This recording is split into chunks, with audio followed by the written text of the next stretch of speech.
Podcast City Network.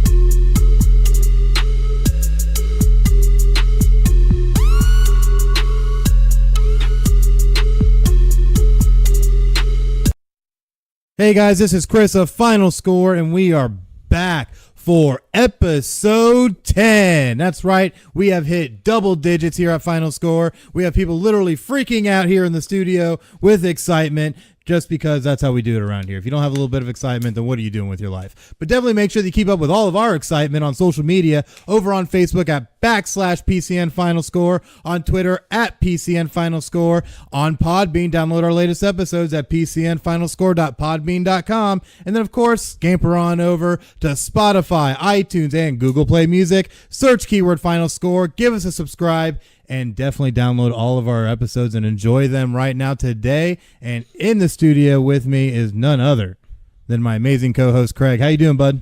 Doing great, man. Big week of sports. Oh, yeah. Really big week. It's been exciting. And you know what? To kick things off, I feel like I just took a flashback. I feel like I just traveled 15 years into the past to see greatness rise once again at the Masters. Yeah, Tiger Woods. I mean, what we were talking last week about all the things that we were looking forward to for the week and everything that gets lost in the shuffle. One of the greatest golf weekends of the calendar year, yes. The Masters at Augusta, and it did not disappoint. Tiger Woods was finished. He finished second after day 2, was second after day 3. He struggled in the first 9, but kept water. He treaded water and just powered through the back 9, and he ended up capturing his 5th green jacket and his first one since 2005, finishing at 13 under par. It was an amazing, amazing round. I had a chance to watch some of it this weekend. He actually looked like the Tiger of old. Yes, he did. Yeah, he looked like the Tiger that wasn't trying to overpower his clubs like he had been the last 10 years through injury. He's had multiple spinal fusions in the last couple years. 4 back surgeries in total. That's insane. That is insane. They told him they told him that he were going to fuse his spine together just so he could have somewhat of a normal life, let alone a golf career still. And now look at him. He just turned around, killed it at the Masters, which, to throw it out there, he had 3 birdies over his final 6 holes that really put him in position. And literally, he did not win this by much. He only won this by 1 stroke, I think, over like 3 or 4 other players. Yeah, the rest of the field was pretty close. I mean, you had guys like Francisco Molinari was in his grouping, and he kind of fell off a little bit, but he still finished 11 under. You had Dustin Johnson, Brooks Koepka, and there's a name I actually can't pronounce. Brooks Koepka? No, not Koepka. The guy, Xander. You're talking about Xander Schauffele. Yeah, Schauffele. There you go. See, actually, you got one before I did. Okay. Okay. I might have to pull a golf pop quiz on you. But those guys played really well. Jason Day played really well. He went 5 under on the day to finish 11 under in total. But, I mean, Tiger Woods, he posted 2 rounds of sub 70 for the first time, and I couldn't tell you how long. Oh, I know. It's been amazing. And he's 43 years old, keep in mind, you're doing all this. Yeah, he captures his 5th green jacket. He's now only 1 behind Nicklaus. Yes, which Nicklaus came out, I guess, directly after he had won and said on Twitter, quote, "A big well done for me to @Tiger Woods. I am so happy for him and for the game of golf. This is just fantastic at the Masters." Golf is better when Tiger Woods is in the running, even in the running. Absolutely. Just because, like, there's a lot of great golfers, and don't get me wrong. Everybody loves to see. I'm a big Ricky Fowler fan. Oh, there you go. I love Ricky Fowler, but watching him and Spieth and Rory and all these guys and Jason Day and Dustin Johnson, watching all these guys play every week is a lot of fun because that's how I wish I could golf. Oh yeah, definitely. That's how I wish I could be. But from a national spotlight standpoint, golf is a lot more profitable when Tiger is included and when he is in that final round, when he is in Sunday red, Yep. And when he's competing for the leaderboard, that's when golf is usually at its best for popularity. Absolutely, because Tiger Woods is such a polarizing figure and has accomplished so much, which he now has 15 major championships. That's a huge accomplishment. That's huge. And he's second to only Jack Nicklaus, who has 18, but still, Tiger Woods has been the face of golf for decades now. And that's the thing that it just blows my mind to think that it's been that long since he's won. But like you said, it's the most exciting when Tiger is in the mix. And he definitely was heavy in the mix and ended up coming out and set a record for the longest time between Masters wins. Yeah. And that's crazy. For the first time in his career, he overcame a third-round deficit to win a major. Yeah. It was insane. It's insane. It was insane. Like, my mind is blown. And so much excitement. I love it. Do you realize the last time that he won the Masters, we still had flip phones? And you couldn't, and Uber was not created yet. Oh, I know. Uber was not a thing. You know what's funny? Last time he won the Masters, I was still in high school. Same. I was actually just about to graduate high school. Yeah. It's so crazy looking back. But now Tiger Woods is yet again a majors champion, and I'm so proud of him and happy for him that he's been able to come through everything. Oh man, like when he sank that putt to win. And they showed a shot of his mom was there and his son was there. That moment where he went and the crowd went insane. They started chanting Tiger, Tiger. And he walked up the ramp to go to the clubhouse and he met his son. And it was such an iconic moment because he wrapped his son up. He was hugging him, and a lot of people, it reminded them of when he won his first one when his dad was there and he hugged his dad. Like, it was crazy. Like, I'm still kind of getting a little misty eyed thinking about it here. Woo. I mean, one of these interns bring you a tissue. I know, right? I mean, it was a really awesome moment because there's so much emotion. You knew how hard he wanted to win that, how hard he's fought to get back to where he's at, and finally he's playing what we're accustomed to from Tiger Woods, and it's amazing. I absolutely have to agree. And who knows? Maybe this will help him get back into the video game world a little, maybe. Who knows? Now that he's good again. I don't know. Well, I want to see how he follows this up, though, because Tiger Woods is still a great golfer and definitely proved it to be able to get his 5th green jacket. So, I definitely want to see what he has going forward. But at this point, though, hats off to you, Tiger Woods. It's great to see you back, putting another one on. And let's see maybe what more you have in the tank. But shifting gears a little bit, because we have other people that are trying to make a little bit of a run for championships. We're gonna switch over to the NBA. There's so much going on in the NBA. Been a lot of great action, but apparently there's something that I guess is kind of eating up at you. Ooh, boy, man, is eating it up not strong enough? Oh, that is not strong enough of a word or a phrase for this. So obviously, what we're talking about is earlier this week, Magic Johnson stepped down as the president of basketball operations with the LA Lakers. This happened on Tuesday evening, right before their last game, mind you. You're right. So what was really interesting and really weird and odd about this is he held a mini press conference. It was just outside the locker rooms. And it was just standing behind one of those little things. He wasn't even at like a press conference table. It was official setup. He held an impromptu press conference before the game to step down, and he rambled on for 45 minutes during this little impromptu presser. So one of the questions that was asked of him, he basically said, "You know what? I don't really like this. This isn't fun for me anymore. I'm just going to step down."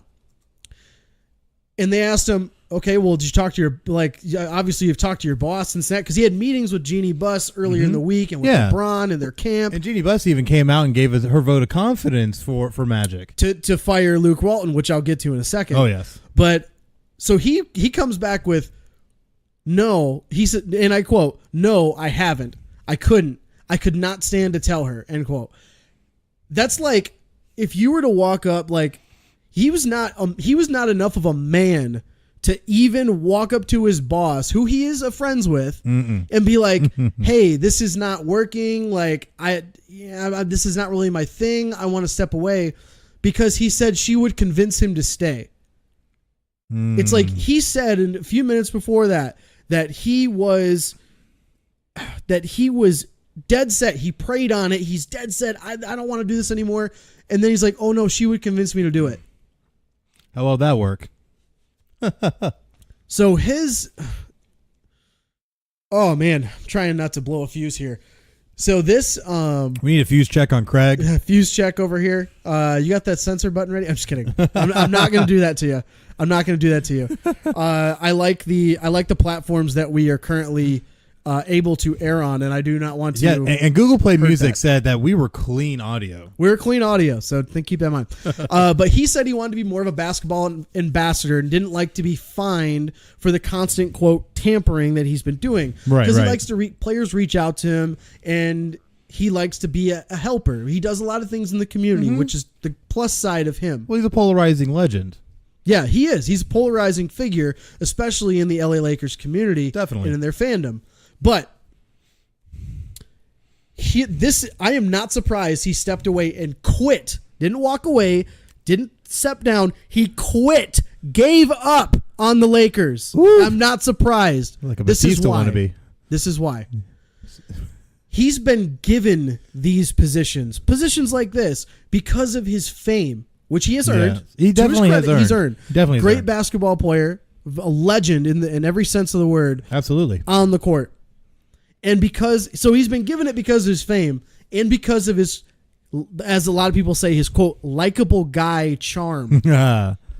So here's a couple of positions he's been given because of that likable guy charm and his fame.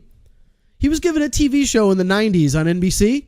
Oh, The yeah. Irving Johnson Magic Hour, whatever it was yeah. called. Whatever happened to that show? 11 episodes. He quit. Oh. And then in the 93-94 season, after they had a couple of coaches come in, get fired, he was the interim coach for the LA Lakers for 16 games. Oh, and he did pretty good after that for 16 games. What happened? He went 5-11 and quit Oh.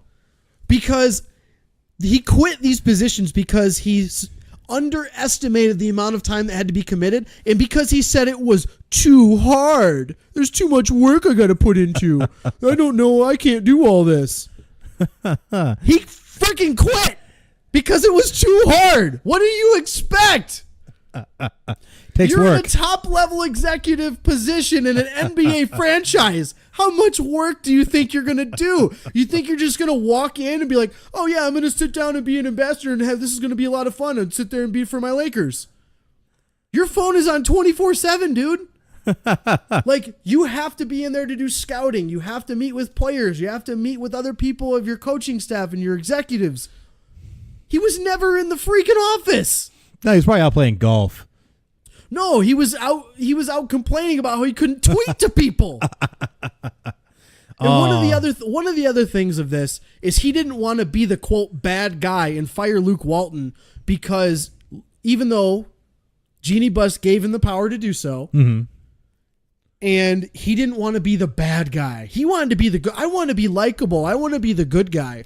Well, wait a Give minute. me a freaking break, dude. As president of basketball operations, aren't you supposed to be It's making your the job tough to fire decisions? people. Yeah, you got to make those tough decisions and do what's best for the franchise. This was his quote from this, and I laughed so hard when I saw this.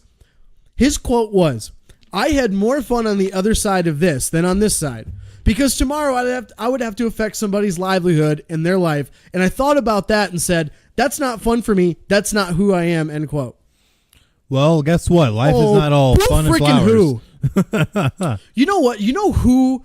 I'm more pissed off about this because the Lakers organization. Because not only did you give it to a guy who's not even close to being qualified for this job, Definitely not. you looked over the opportunity to give so many people who have worked their asses off years and years and years to have a chance at a job like this. Definitely. And what do? You give it to Magic freaking Johnson. Give me a break. Oh man. my God.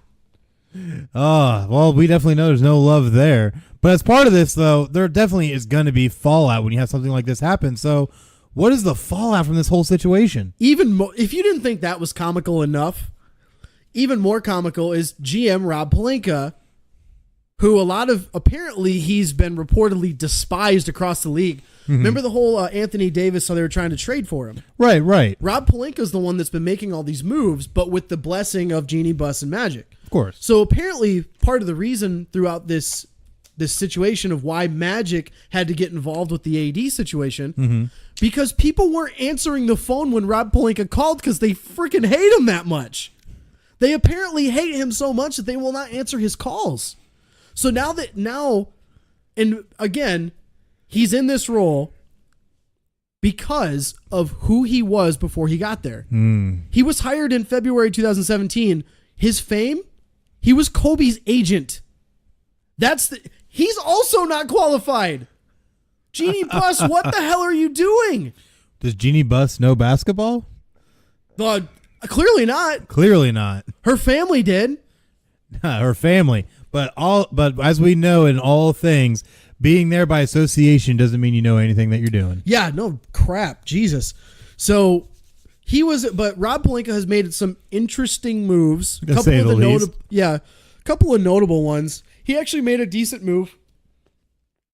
This was 2017 for the draft night. Right. They traded D'Angelo Russell and Mozgov for Brook Lopez and the number 27 pick that year. Yeah. Which ended up being Kyle Kuzma. It was a great pick. Yeah, definitely a great pick. But they traded away D'Angelo Russell because they didn't think he was mature enough. He had struggled real mightily in this first year. Yeah, he definitely did. Then they ended up getting Lonzo Ball, which ended up working out decently well. But they also made that move because they wanted to get rid of Mozgov's terrible contract. Yeah. So that was a good move. But then this year, he traded Ivica Zubac for Mike Muscala, basically traded him across the hall to the Clippers. Yeah. For a guy who is a promising young big man who had a career year already, but they get rid of him for Mike Muscala, who's an end of the bench guy in the NBA now.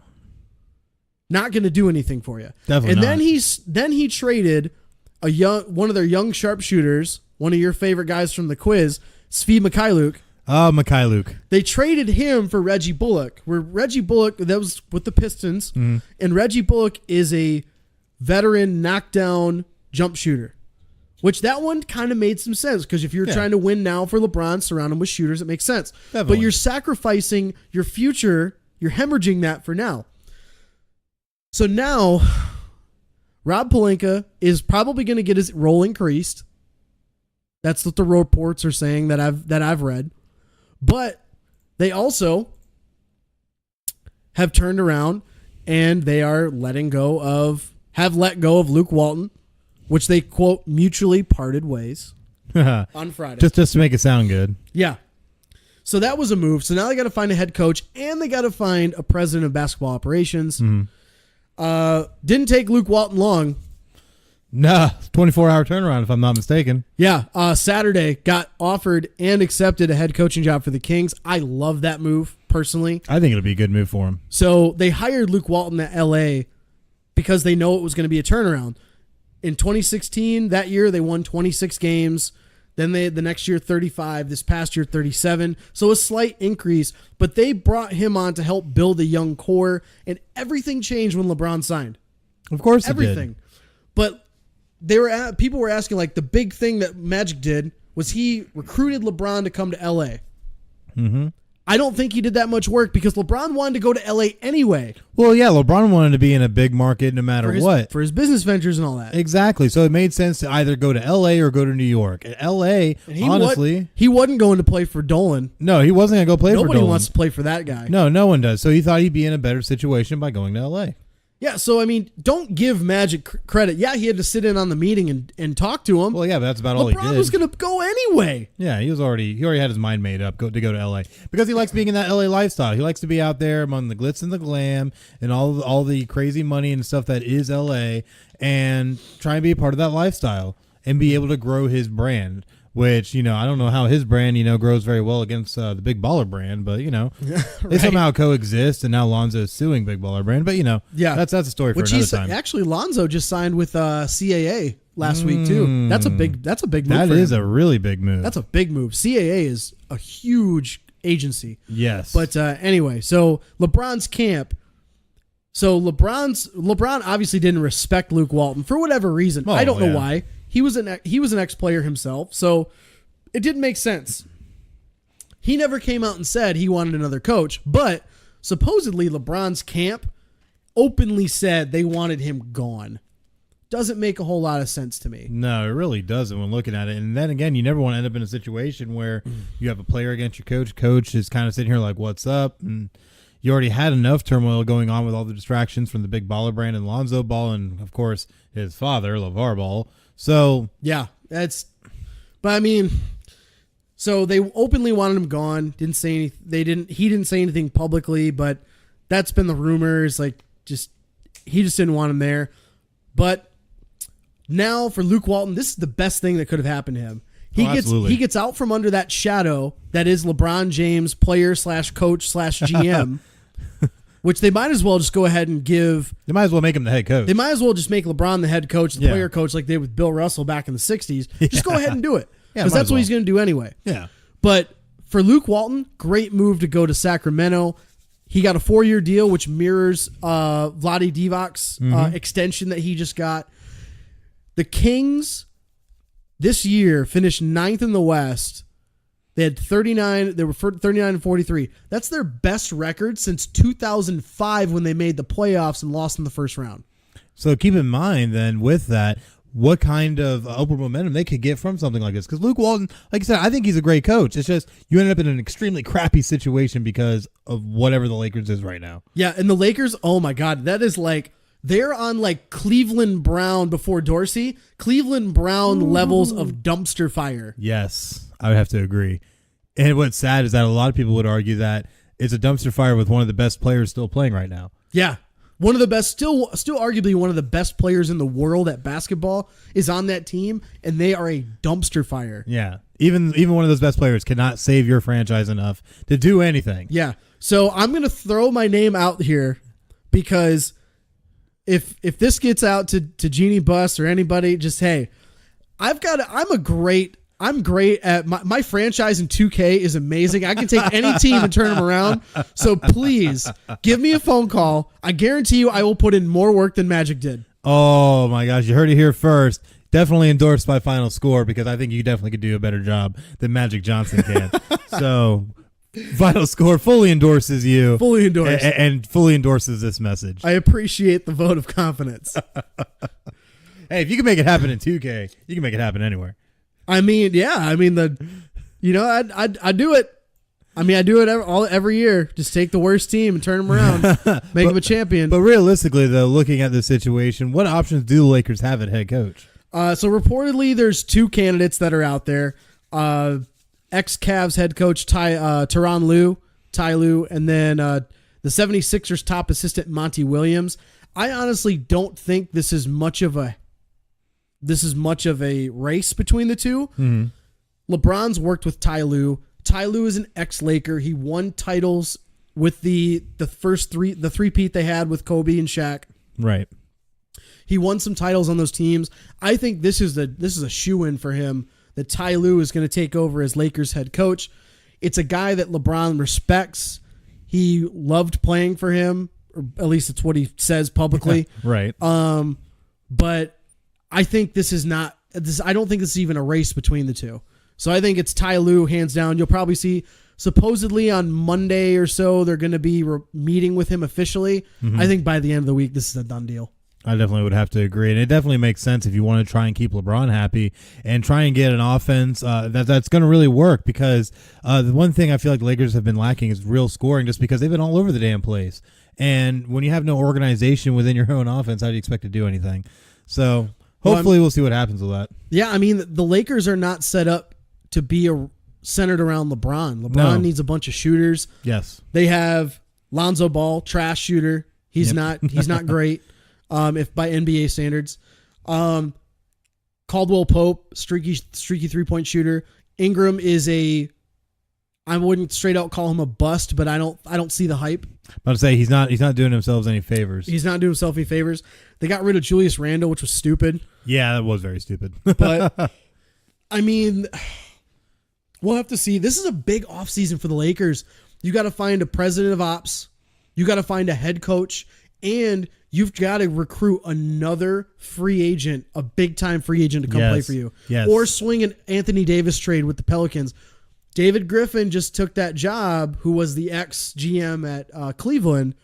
just took that job. So I wouldn't be surprised if maybe LeBron talks to him and is like, hey, Try to pull something off. So it'll be interesting. Most definitely will, and we'll see what happens with that. But in other NBA news, we had some goodbyes, some final moments, some sad goodbyes. Some sad goodbyes for not one but two icons of the NBA for the past, I guess you would say, 20 years or so.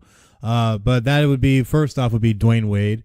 Played his final game, posted a triple-double in that game, so he actually played pretty good. And the last shot he took, I'll always remember, just because he came up, it was a long three, and he just drains it. And just goes off Dwayne Wade style, running around, and it just made me look back to all the years past. Now I've always been an Orlando fan. You know, the Miami Heat's probably one of our biggest rivals, if not the biggest. And no matter what disambiguation of the Heat came to play the Magic, I always had great respect for Dwayne Wade. Phenomenal player, phenomenal human, and he's done so many great things on and off the court, and has always been a huge contributor to his community. And it's really sad to see him finally hang up the jersey. But there was a few people in attendance, though. Yeah, the Banana Boat crew. You had LeBron there. You had Melo there. Chris Paul was even there. So it's definitely a real nice way to send Dwayne Wade out. Arguably probably one of the best that we've had in a long time, really. Yeah, it was a great send off. The night, the game was played in Brooklyn, but I mean, in that respect, Miami Heat were eliminated from the playoffs. You couldn't have asked for a better send-off for him. You don't want to see him struggle and get into the 8th seed and play against Milwaukee and get swept in 4 games in the playoffs. Yeah, that's a bad way for him to go out. Yeah, that's not the kind of send-off you want for guys like these.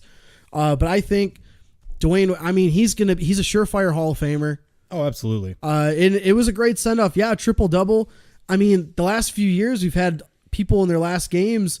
Kobe, 3 years ago, he had a like huge 50. game. He's 63. 63, there it is. It's 63. Yeah, and he was killing it.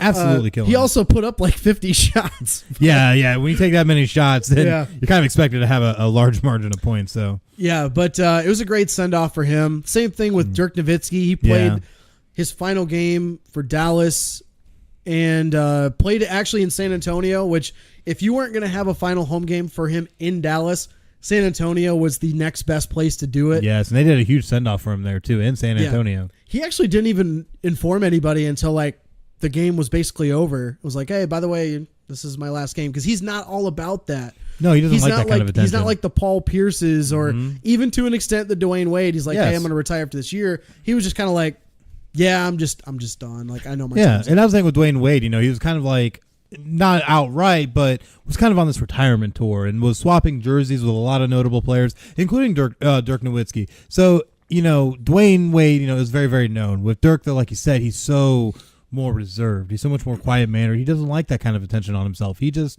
shows up, does what he needs to do, and then he calls it a good day. Yeah, he had a great send-off as well. He had a double-double, 20 points, 10 boards. Again, another surefire Hall of Famer. Definitely. I wouldn't be surprised if I would actually be surprised if he's not a first ballot Hall of Famer. I think both of these guys probably will be. Oh, yes. Dirk definitely will be a first ballot Hall of Famer because he's an international player and because of the impact he's had around the globe, not only just here in the U.S. for the Dallas community. But, I wouldn't be surprised if they're both first ballot Hall of Famers. Absolutely. I definitely have to agree with that. And, what we've seen in NBA as a whole has been really great. They've made a lot of progress across the board from the play, for what they do with fan interaction, what they do with community outreach. And it's been really great. So looking at this, who do you think really is responsible for a lot of these big things that the NBA has done recently?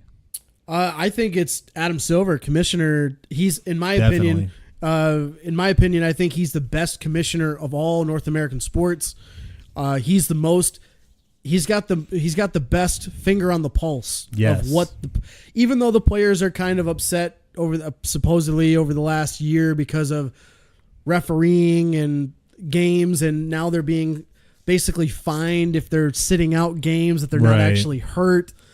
But I think he's still the best commissioner of all North American sports. Absolutely. I'd have to agree. And Adam Silver always tries to stay ahead of the curve and also tries to do and work with the players on getting these initiatives going, on getting things better. He doesn't try to just rule with an iron fist like we know in some other football leagues. But at the end of the day, he tries to work with players and do what's best, not only for the sport, but for the league. And that's something you really don't see in any other sports league.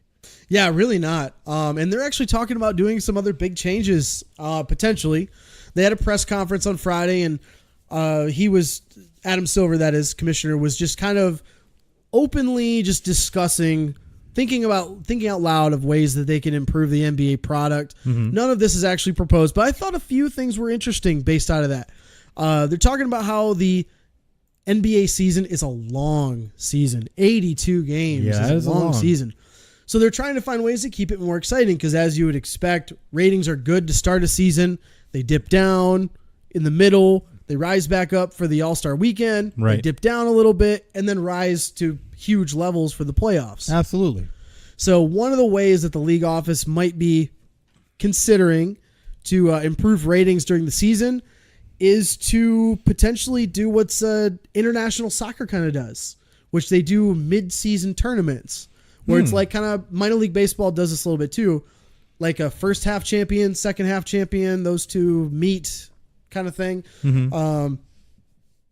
But they want to find ways to help improve ratings during the season while still keeping players somewhat fresh.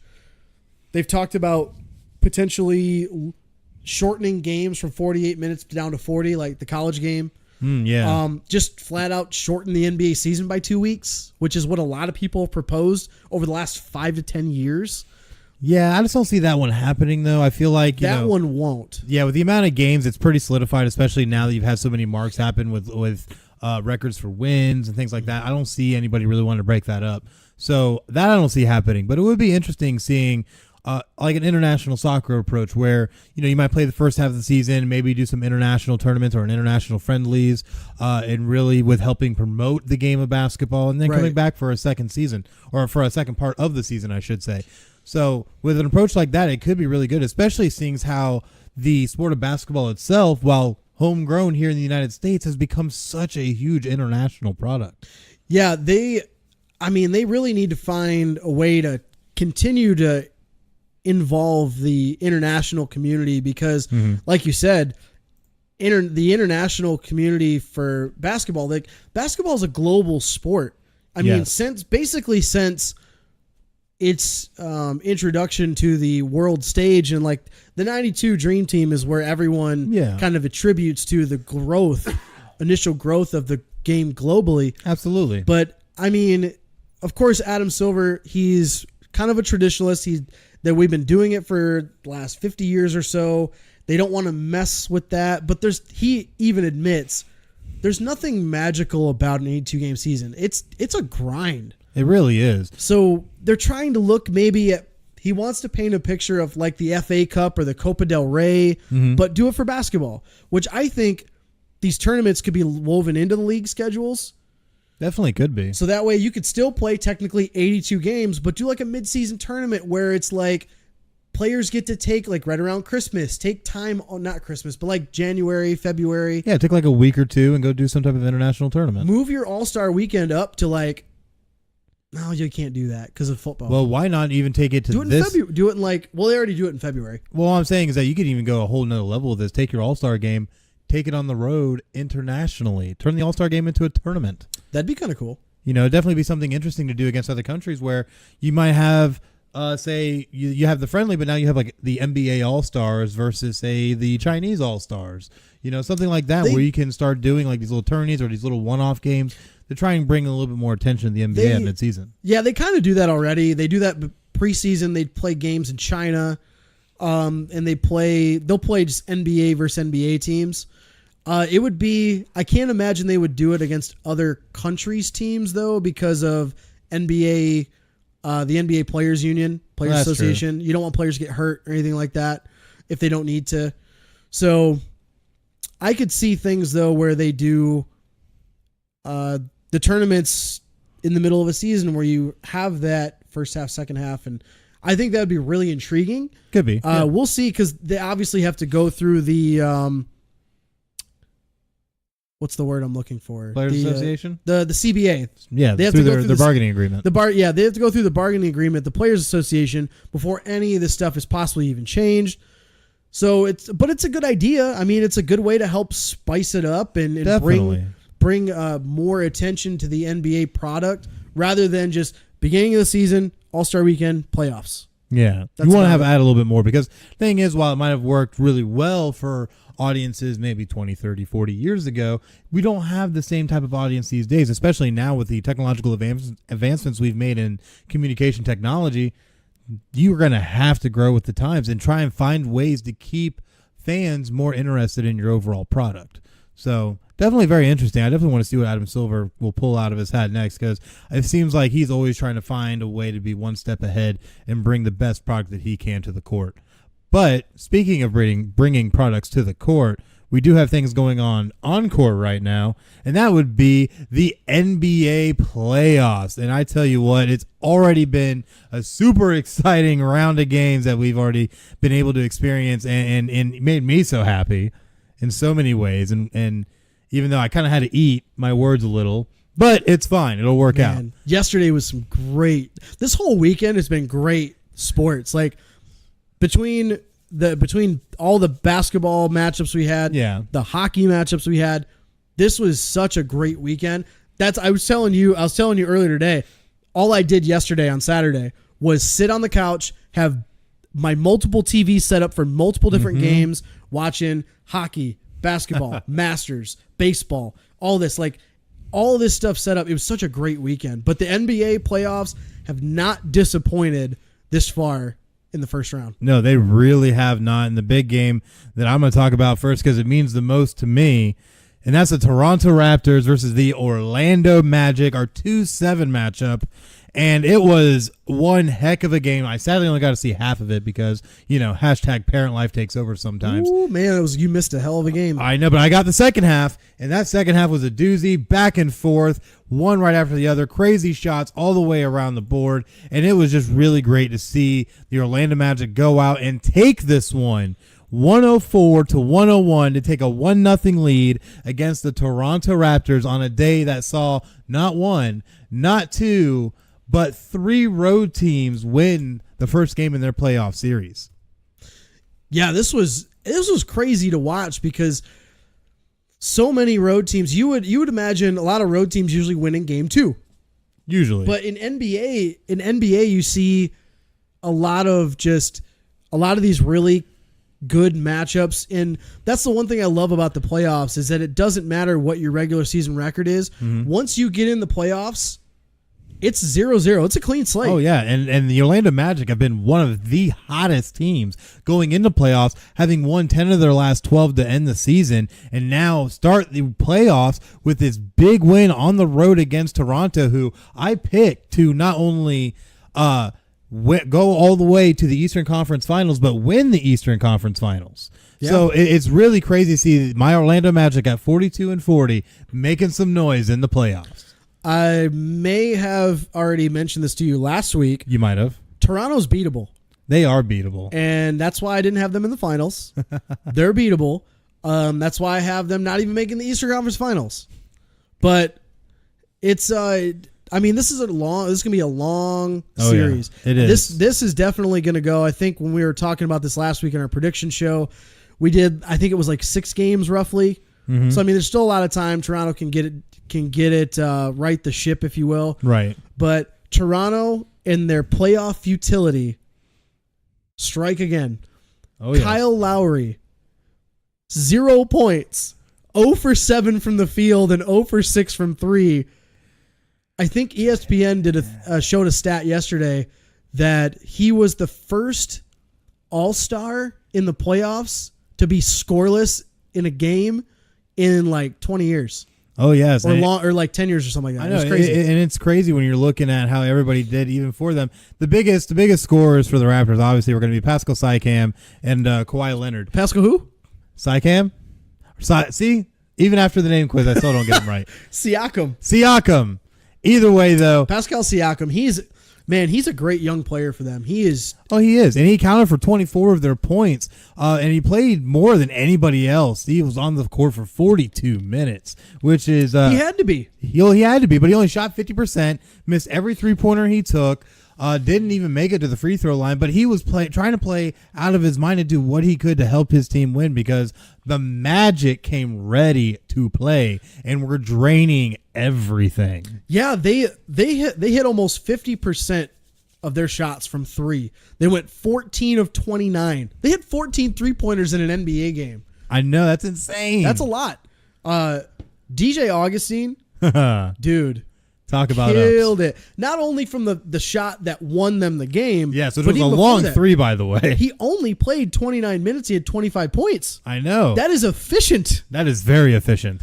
But, I mean, all 5 starters were in double figures, and 7 players in total were in double figures. So 2 of their players, even off the bench, were in double figures. That is the kind of play that Orlando's going to need consistently over this series to have a shot. But another big thing I think that really helps them, free throw shooting. They shot at 90% in this game, which free throws can make or break a game at any point in any series. Yeah, just talk to Philadelphia about that one. Yeah, right? So it can definitely come back to bite you because also, look at Toronto. You know what they shot for free throws? Just 64%. Yeah, so that just goes to make show. your free throws. Oh, you definitely got to make your free throws. And I remember guys back in the day who played basketball who had to make so many free throws before they were even allowed to leave practice. I bet you what? I bet you this Toronto Raptors head coach is going to be making these guys shoot free throws before game 2.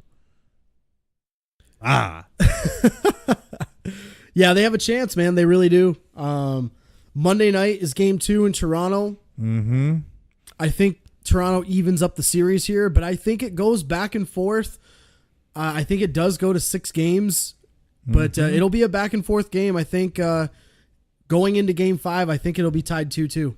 It very well could be, but the one thing I look at, no matter how you want to shake it out, the Magic have the momentum, and I feel like the Magic have the advantage. So as long as they can keep pushing what they're doing, getting their scores in position, playing good defense, boxing out well, and making their shots, Orlando, I think, could possibly take this. I know I have the Toronto officially in 6, but Orlando has a shot. Oh yeah, of course we want to stick with our predictions, but whenever a hometown team has a chance, we're gonna root for them. Well, Ben, if the Magic take this and ruin my entire Eastern Conference predictions, I will be riding that Magic train as hard as I can till the end. Oh, I'll be right there with you. I'll be right there alongside you in that wagon. So. Oh man, but another team that you had actually just mentioned a little bit ago, Philadelphia 76ers took on the Brooklyn Nets in a 3-6 matchup for their first game, and some predicted this, some didn't. Just depends upon who you are. But Brooklyn ended up taking this one 111-102 to take the series lead 1-0. Yeah, all the pressure in this series is on Philadelphia to win because they are. As my prediction, I had them getting into the NBA Finals along with Jalen Rose, who also predicted that, which I thought was kind of cool. Yeah, that's pretty cool. But Philadelphia, all the pressure's on them. They have the makeup. They have guys that are in their. They have Tobias Harris is going to have expiring deal. Jimmy Butler's going to have expiring deal. They need to make a run this year. This is part of their window. But they did not play well. They struggled. They played really well in the first 4 minutes of the game. They sent Joel Embiid was a game time decision. He's got a bum left knee. He only played in a handful of games since the All-Star break. But he started well, and then he's not conditioned, so he couldn't get up and down the floor. So he started just sitting there settling for 3-pointers, and he just started jacking. He had a stretch in, I think it was the second quarter. They left him wide open for 3 because he's a 30%. He's like a roughly 30% 3-point shooter. You're going to leave him open. Oh yeah. So he missed a 3, got his own rebound, shot it again, got a rebound. They kicked it back to him. He shot it again, missed all 3. That's it's horrible. Like, dude, stop shooting 3-pointers. But I mean, he only played in 24 minutes. He scored 22 points and had 15 rebounds, but 12 of those points came from the free throw line. He got there 18 times. They don't have an answer for him. Brooklyn has no answer for Joel Embiid, and the post game of the Sixers. But the thing that kills me is that when you still look at the rest of the whole of the 76ers, they are the kings of squandering opportunities. And that's what they showed in this game, is that they were really dominating in a lot of different areas and still gave this game away. And that's the thing I look at, is that when you look at rebounds, they rebounded better. They had more assists. They had way more blocks and were able to knock down shots. They were able to get more points off turnovers. They were able to get more turnover. It just doesn't make sense that the way they were able to play, they literally, when looking at it, were playing catch up the whole game. They ended up in a 9-point hole coming out of the first quarter and just had to slowly try and work their way back in and just couldn't. Yeah, they squandered opportunities from the free throw line. They went 29 of 42. They had 42 attempts from the free throw line, and they only converted 29. They shot 3 of 25 from 3, which is 12%. awful. Yes, 12%. So these two teams are differing styles. Yes. 76ers are bigger. They're more suited to play a game through the post, through Joel Embiid and do flow their offense that way. The Nets are they're not big enough. They're too small. They're too skinny to compete with that, which is why you see the block numbers, the rebound numbers that you just listed off. That's why the disparity goes. The advantage is there for the Sixers. But what the Sixers struggle in, which is what we saw in this game, they struggle guarding people at the perimeter. They struggle so mightily. They have no answer for the guards of the Brooklyn Nets. I mean, combined between D'Angelo Russell, Karis LeVert, and Spencer Dinwiddie, they scored 67 points combined amongst the three of them. Yeah, and that's huge when you have guys going off like that. Huge. Yeah, D'Angelo Russell started struggling early in the first half. I think he went 2 of 10 in the first half, but he scored 19 points in the second half, most of them in the third quarter. Finished with 26. Karis LeVert and Dinwiddie, those two played lights out. And I want to highlight Karis LeVert a little bit because he scored 23 points, but he had that nasty, nasty leg injury. Yes. And it's good to see him come back and playing so well. And of course, it's an extra time for me to plug another Michigan alum. Of course. Not you. No, not me. Not like you would plug any Notre Dame players. I don't know what you're talking about ever. But no, those three players played so well. And I don't even think Philly lost this game. The Nets came out and just took it to them. They came out and won this game. And that's going to be a tough series for the Sixers. I think this is probably going to end up going, watching this first one, I think I predicted in 6 for the Sixers. They better be careful because if they don't get their act together, they could lose this series. Definitely. Very easily. Very easily. Very That's one thing I easily. look at, is that with how the matchup could work out, this one literally could go all 7 games and literally is anybody's to lose. Both teams are going to have to bring their best to try and win out in this series. But switching gears a little bit to another series, Boston Celtics, Indiana Pacers, 4-5. Celtics take game 1, 84-74, but even with that score, I don't think it was that close. No, the Celtics outscored the Pacers 26-8 in the third quarter. That's really where they pulled away, and they just took it to them, and they were aggressive on both ends of the floor. Kyrie Irving finished with 20 points, 6 of 6 from the line, but the plus minus is where a lot of, as far as all the analytics and everything, people look at the analytics nowadays and the numbers and how they are on the floor. They had 3 players with a plus minus of 15 or better.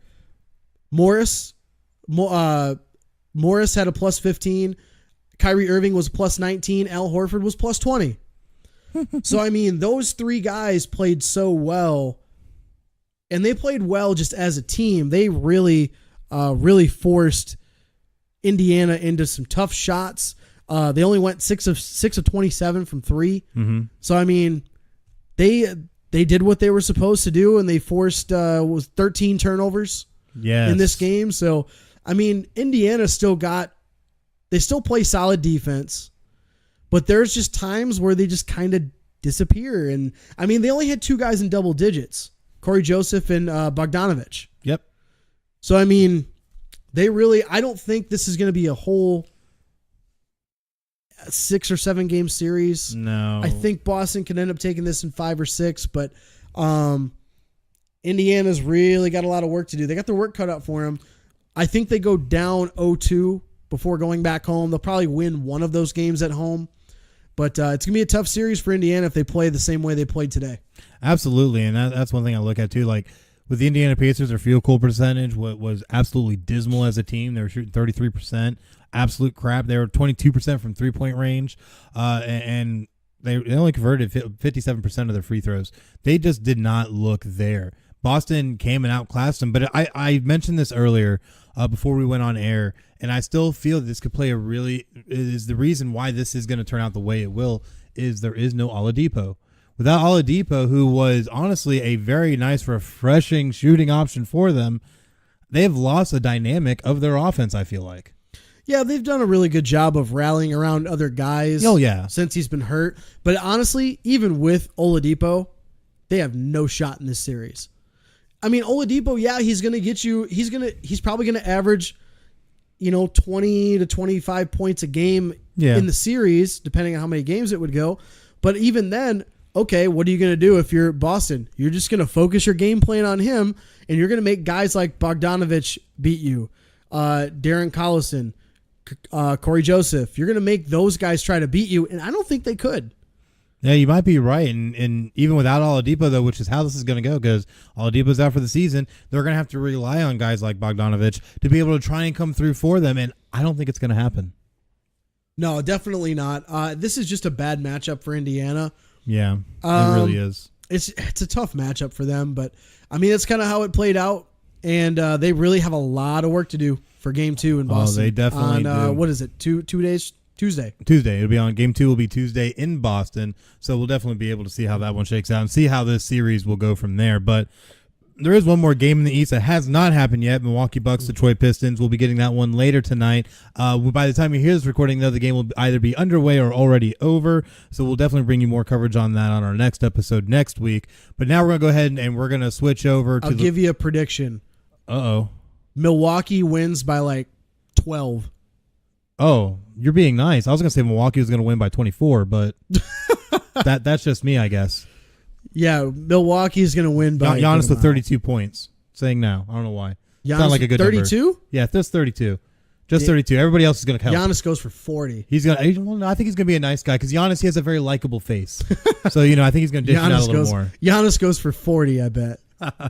But switching gears over to the Western Conference, looking at right at the top, Golden State versus the LA Clippers, the 1-8 matchup.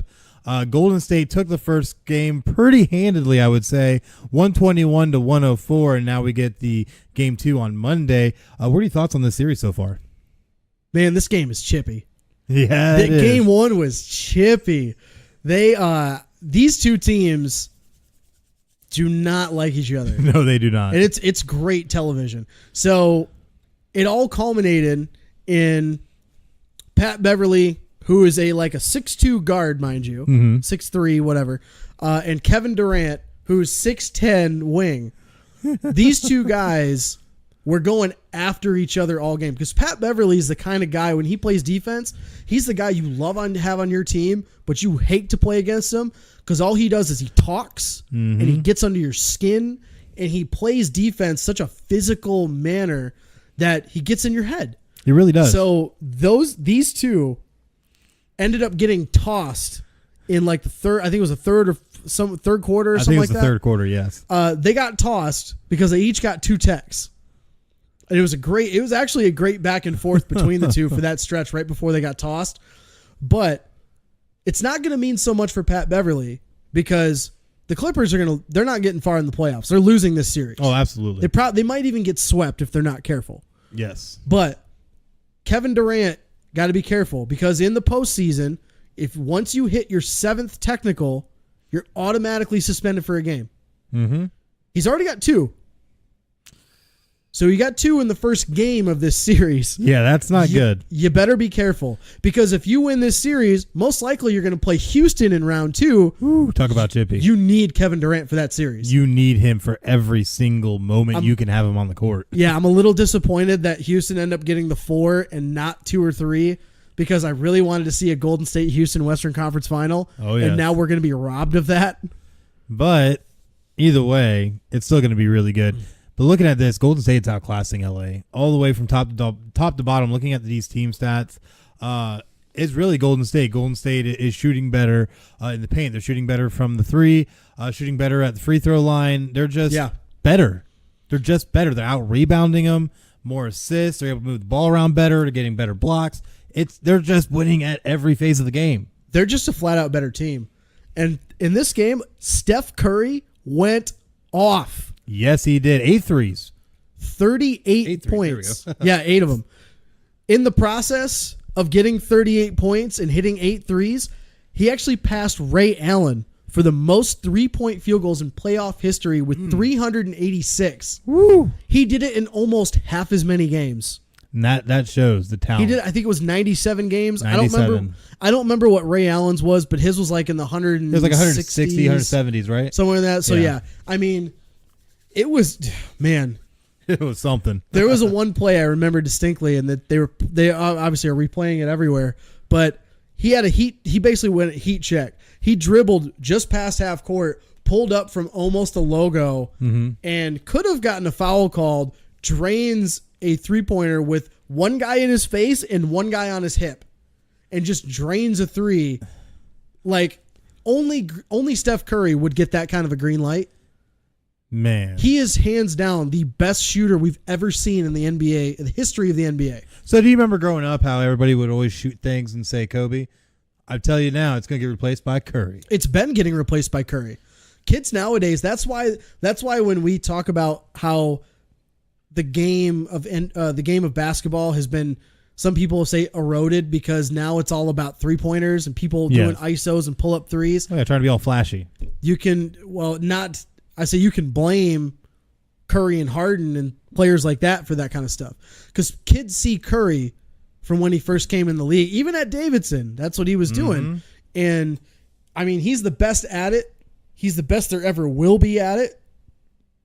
And I mean, he's a transcendent player in that realm. I mean, absolutely what we're watching. We're seriously watching. We're seeing history. We're watching the greatest shooter in NBA history right now. Man, if only Orlando could get something like that. No, it's okay. We would just end up thinking he's too good and just try and trade him away.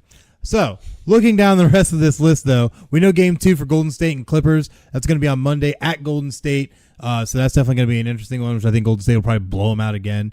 But looking further down the list, we have a 4 or 5 matchup between the Houston Rockets and the Utah Jazz. Game 1 will be tonight at 9:30. So definitely make sure that you check out that one.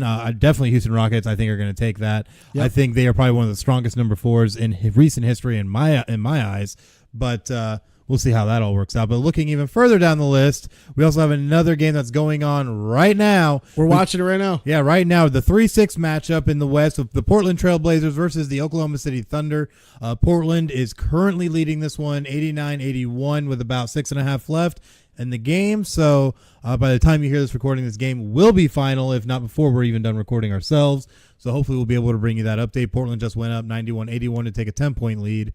So definitely an interesting game here. It's been a little chippy as well. They're trying to block any and everything they can. Yeah, these two teams definitely. There's no love lost between these two teams, but I just kind of have a feeling this game is going to go down to the wire. This whole series is probably going to go down to about 7 games. Right. Basically, the big matchups you're looking at: Westbrook versus Lillard, George versus McCollum, Steven Adams versus Enes Kanter. There's a lot of big matchups in this series. Already, currently, 4 players in this game are over 20 points. Westbrook and George each have 20. McCollum and Lillard. McCollum's got 24, Lillard 21. Yeah, they're going Lots off of- in this game, and Lots of there's still, scoring in this one. Yeah, there's still going to be more scoring. I fully expect this one to be over 100 per team, so it's definitely going to be interesting. And it's been chippy. Westbrook, I know, has been having a little bit of trouble driving the paint and getting the ball to the basket, and they've just been overall chippy with each other. So it's going to be interesting to see how this one will shake all the way out. Yeah, but hopefully this can be one of the better series of the playoffs. Definitely, and we'll definitely try and bring you an update as soon as we can once this game goes final, if it goes final while we're still airing.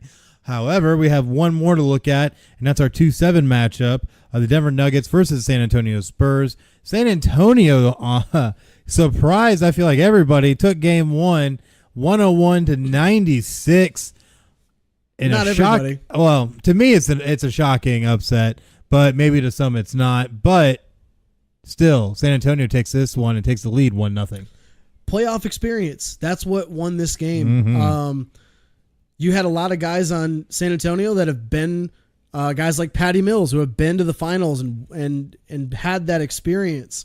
And then on the other side, I mean, if you got Greg Popovich on your bench, yeah, that's all you really need to say. That's really all you need. I mean, but with this win actually last night, he became the winningest head coach in NBA history with 1,413 total wins, passing Lenny Wilkens. For the most all time. That's quite an accomplishment. That is quite the accomplishment, and given the amount of time he's been able to do that, and he really knocked it out. And it's crazy is that he did this mainly all with San Antonio. All with San Antonio.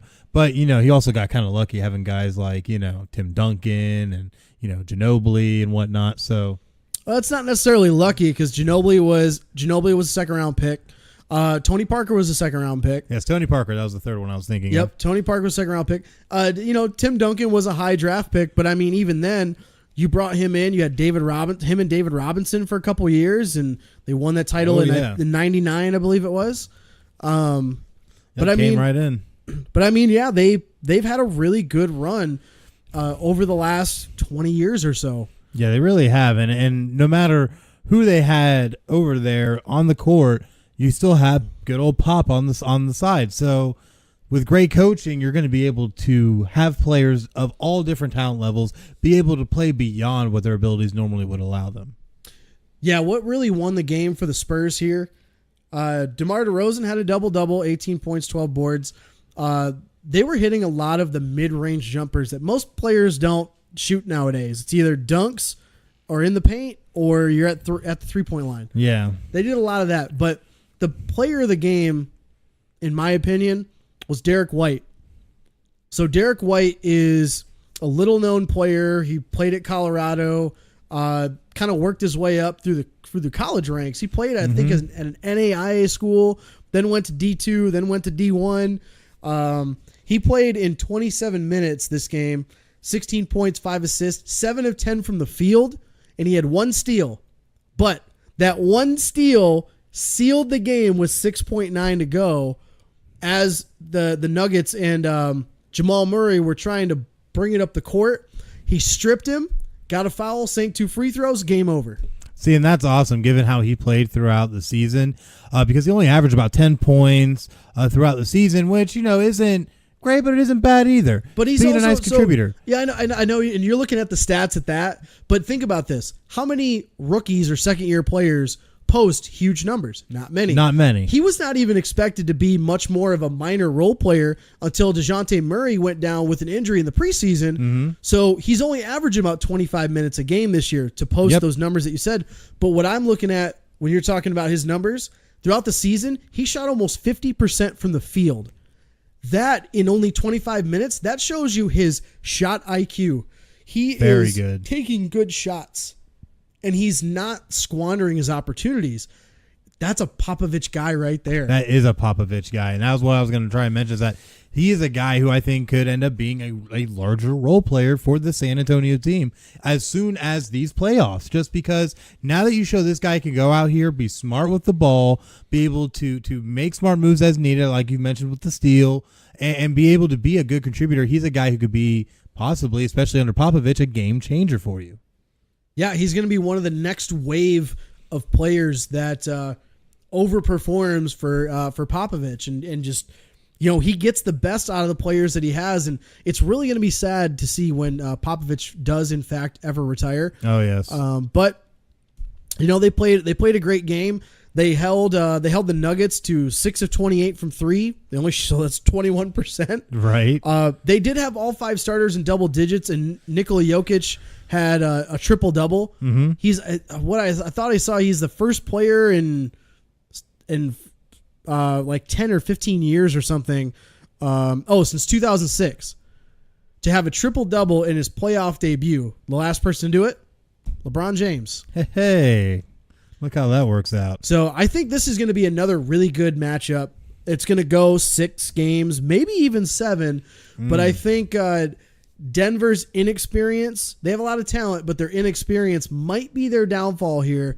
And again, records go thrown out the window once you get in the playoffs. It's all about matchups and who can win a 7-game series. Yeah, you're very right. And Denver's been very new lately to this winning thing. So we'll definitely see how it works out, but I think it'll definitely be a wonderful series.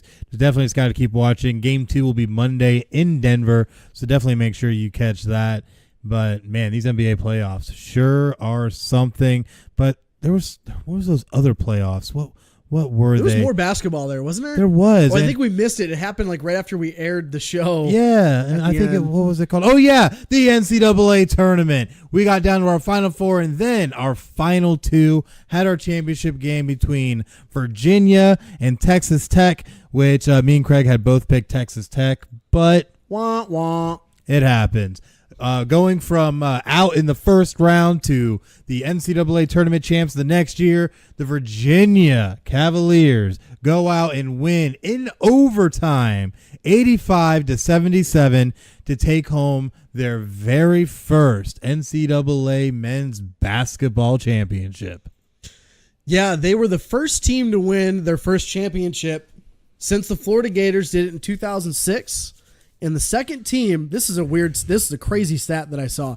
They're only the second team to win the championship without facing a 1 or a 2 seed the whole tournament. Wow. The 1990 UNLV Running Rebels were the last team to do it. But this game, for all the defense that we talked about, how it's going to be a low-scoring game, take the under, all this, I love how the opposite effect always happens. Yes. It's like when in the NFL, 2 of the top defensive teams play. What happens? Offense goes off. Offense lights up. This is exactly what happened. This was a great game all the way through. It went into overtime. First overtime game in the final since 2008 when Kansas beat the Derrick Rose-led Memphis Tigers. Oh, man. With John Calipari. Yeah. Taking it back. Because that was 11 years. But this also was the first team to lead the D1 in scoring defense since 1958, 1959 Cal Bears. Woo, we threw it back. Yeah, I know we threw that stat out last week, is that they were trying to become the first team to do it since then. But yeah, that's an amazing stat because of all the, usually those kinds of teams run very slow offenses and you run into a buzzsaw of a high-powered offense. Usually that offense wins out. Usually, yeah. But not this time. Not this time. Cavaliers, the Wahoos. Woo. Pull it out. But Texas Tech made this game close because they trailed by 10 in the second half. Mm-hmm. But their defense, for as highly touted as we talked it up. Yeah, we talked it up big time. Yeah, even though it was in overtime, they gave up a season high 85 points, gave up 11 threes, and 46% shooting from the field for the Cavaliers. That is very unlike the Red Raiders defense to give up that kind of game. Especially seeing how Texas Tech played throughout this tournament, it was definitely a misstep for them to let up that kind of scoring outburst, really. So, hats off definitely to Virginia. We don't want to take anything away from Virginia. Oh, of course, yeah. And what they were able to accomplish this year, because honestly, so many people had written them off after they had that round 1 exit last year to a 16 seed, first time ever it ever happened. The UMBC Terriers, Golden Terriers, Terriers. Oh, God, they will kill you on Twitter if you say that. They will kill you. So I follow their Twitter account, and people have mentioned that before, and they're like, it's the UMBC Golden Terriers. All right. Point made. Point made. But at the end of the day, though, Virginia went out. DeAndre Hunter had a career high, 27 points, 7 boards. Kyle Guy went out. He had 24 points and was 4 of 9 on 3-pointers. Yeah, he played great. I mean, they played the kind of game that you would expect. DeAndre Hunter's already going to be a top 10 pick. Oh, absolutely. He basically solidified that, in my opinion. Mm-hmm. He also had to be locking up Jarrett Culver, who's the top scorer for Texas Tech. Had to guard him all night. I mean, he played 44 minutes on the court and held Culver to 15 points, 5 of 22 shooting, and 0 of 6 from 3. Huge. He locked him up so tight. I mean, it's like trying to get out of Alcatraz. You ain't getting out of that. No. He had him on an island. But this game was not without controversy, which I've been trying to push this button for such a long time through this tournament, and now it finally has come to fruition. Looking back, we had blow up in your face, maybe. Aha! Look at you. So there was a call overturned with 1:10 left in overtime from being a Texas Tech ball to a Virginia ball. What more can you tell us about that? So basically, what was going on is Dominic Moretti, I believe his name is. Moretti was coming up the court. He had DeAndre Hunter and I believe Kyle Guy on his hip. Mm-hmm. Coming up on a fast break, he was going to pull the ball back to slow down to set up their offense.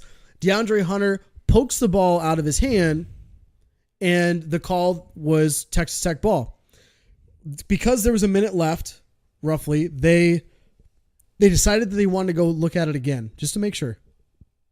They did, and they came back and overturned the call to go back to Virginia because in the process of Hunter poking the ball out, it actually grazed the tip of the pinky of Moretti before it went out of bounds. So the call was overturned. Now, you were talking last week about how for replay, they need to have more of it to get these calls right. And yes. for the double dribble, which was very well said. Yes. This is where too much can come into play. This to me was such a terrible call, even though it was technically correct. There is no way that a Division I basketball player 99 times out of 100 is going to come out and dribble the ball backwards and just lose the ball when his feet are not anywhere near the ball.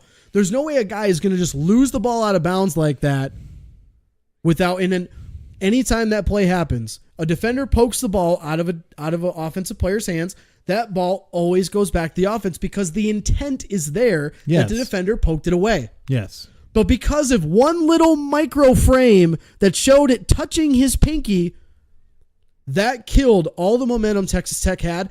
That is how UVA won that game. When I looked at that tape and I saw that, as soon as I saw it happen, I was like, okay, Texas Tech gets the ball back. They can set up an offense. They overturn it. I almost turned over my table that's sitting over here next to us in the studio because I was like, this is such BS that this came down to that microsecond that it touched his hand, killed all the momentum that Texas Tech had. Mm-hmm. And now because of replay, again, the referees gave this game to UVA. They definitely did. Go ahead and at me on Twitter. I don't care because I will stand by it. There is too much. There's such a thing as too much replay, especially in college basketball. We talked about how the human element of referees. We talked about this, how the only way you can do it is have robot referees, which wouldn't happen because they would take all the calls too literally. You'd have no flow of a game. They call it literally every single thing. They would call every single thing. But this is where you have too much of it. There is no way in God's green earth would that ever happen where Moretti would come back and just miraculously lose the ball out of bounds. Mm-hmm. So that got me fired up. That was. Are you hot? Not as hot as I was earlier, but it's still pretty bad. I mean, I was legitimately pissed off for the Texas Tech fan base because they literally had that stolen from them. Oh yeah. The game was so tight, and then all of a sudden, as soon as that ball goes over to UVA, I think they ended up getting a foul, hitting a few free throws. Mm-hmm. This game is basically out of reach now because all the momentum got just sucked out of the room. Yep. Because of this kind of crap from the replay. It happens. So this is where all your little replay you were talking about how you need to have it. This is where your replay comes back and bites you in the ass. Well, at the end of the day, we all just want to have a nice, fair game to make sure that there is nothing that will interfere with how the outcome of a game is supposed to be. Agreed, but the intent was there. The intent that Hunter pushed the ball out of his hand, the intent is there. Moretti didn't even try to go and grab the ball a second time, which you see some players do, which is where you see the overturn. He literally had it poked out and didn't have time to grab the ball. And because it grazed one little skin on the tip of his pinky, the game is now UVA's. On the tip of his chinny chin chin. Oh, man. So I was pretty pissed off about that. And it makes sense. To that end, it does make sense. But there still has to be a way to make this better. But that's going to be a conversation for another time. They're going to be talking about that every single year. But I agree. You got to find ways. Definitely got to find ways. You got to find ways to help make the game better from a refereeing standpoint. And to their credit, the referees in this game, other than that one play, I think they did a great job in the title game. Mm-hmm. We were talking about the calls a week or two ago about some of the really bad calls they made. Mm-hmm. This game, other than that one call, this game was actually reffed really well, I think. But the problem with it, though, is that do you think that these calls, do you think this is going to leave a stain on the lasting memory of this championship game? Nah, people forget about it. Yeah, of course now, they will. in Lubbock, they will not forget about it. Well, no, they definitely won't. Texas Tech will never forget about this. But in the grand scheme of history, people will forget about it. Because, to their credit, UVA played very, very well. They deserve to win that. Absolutely. But, I mean, you hate to see a game end in that kind of condition. Well, yeah, you definitely don't want anything like that to ever leave any kind of a mark or leave it even in the realm of possibility to be a deciding factor. But, again, things happen the way they happen. Yep. But looking at other things that are definitely going to be happening, we're going to be having an NBA draft coming up eventually. So we have some college players that have already been declaring to go into the draft and to stay at their schools. What are we looking at here? As the season ends, you expect a lot of players to either declare for the draft, sign agents, or stay in school. Everybody knows about the big ones that are declaring. Zion actually hasn't officially declared that he's coming out for the draft. I noticed that. He accepted the Wooden Award for Best College Player, and they asked him about declaring, and he said he hasn't decided yet, which is dumb in my opinion. Absolutely. But, he knows he's going to be going to the NBA. Other guys, Cam Reddish, RJ Barrett, those guys are all leaving. A lot of the big names we already know. Yes. Couple of surprises is what I wanted to put on this list here. One of the big ones was Duke freshman point guard Trey Jones elected to come back for his sophomore season at Duke, which he was projected to be a top 10, like a lottery pick. Yeah. So the fact that he wants to come back out to go to Duke next year was kind of surprising to me. You know what I think that might be, though, is that when you have a guy like Zion come onto a team, he ends up, to a certain extent, even with how talented the rest of the Duke team was, they get overshadowed. A guy like Zion has a very large presence. So maybe this is more of Trey Jones maybe wanting to prove himself a little before he went into the draft. Maybe show that he is a guy that could take it on his shoulders and make things happen. But, like you said, though, he was already possibly going to be a top 10 pick. So, I mean, his stock is probably the highest it's going to be right now. So, I mean, it's kind of a surprise for him. But if he does improve his game, improve his shooting, if he has the ball in his hands, he's already one of the best on-ball defenders in the country. Oh, absolutely. Even as a freshman. So that's going to be there.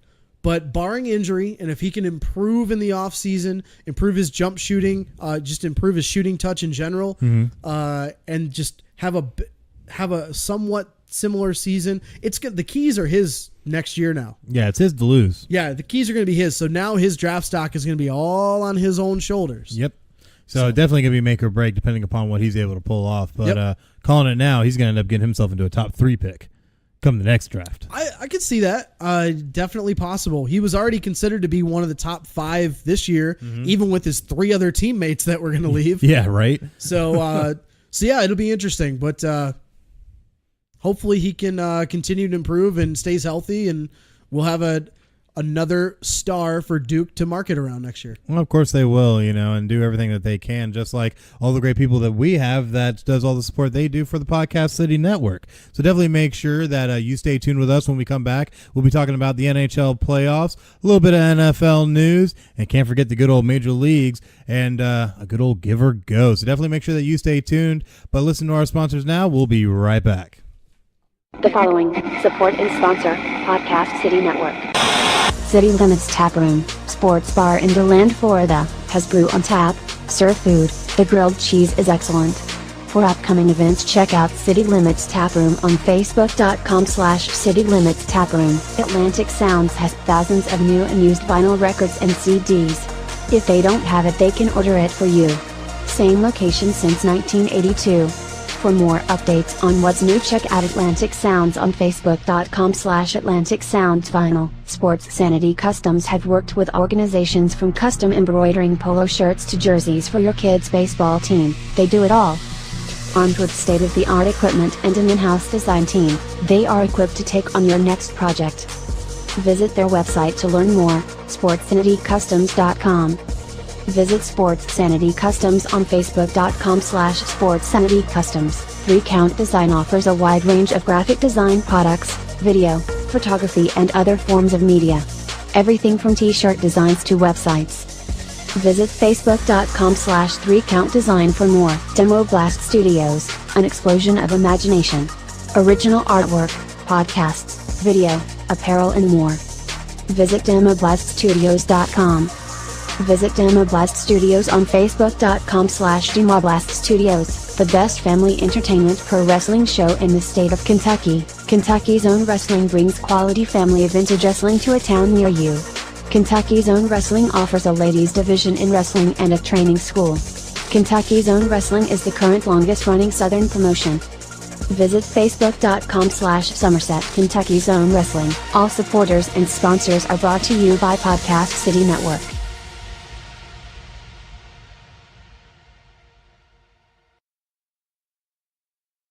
And we are back here on Final Score on Podcast City Network. Go to podcastcity.net/Final Score and check out all of our latest episodes. And don't forget, you can also check us out on social media, on Facebook at /PCN Final Score, on Twitter at PCN Final Score. And of course, you can find us on our insane amount of platforms now these days. Go on to Podbean to download the latest episodes of Final Score by going to PCNFinalScore.podbean.com and go ahead and give us a subscription there. That way you can go ahead and get notified on all the latest postings of all of our content and episodes. And you can also go on over to Google Play Music, Spotify, and iTunes and search keyword Final Score. You'll definitely pull us up there. Give us a subscription and definitely keep up to date on all the latest that we are putting out. And we're sitting here, and I know we're going to start talking about NHL playoffs, but we're sitting here looking at the very end of the Oklahoma City Portland game, where Portland has now pulled it off 104-99 to take game one of the Western First Round series between the two of those teams. And that definitely was a big game. Great win by Portland. Members of OKC are already leaving the floor immediately. I don't think they're too happy about this loss.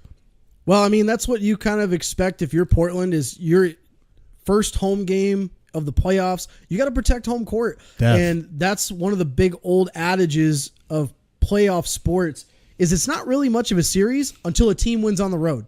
Yes. So having them win on their home court is kind of par for the course. Yes. And now if Oklahoma City comes out and wins on the road in game two, now you got yourself a series. Oh, absolutely. But speaking of series and awesome, fun playoffs, we're going to switch gears and look at our hockey playoffs.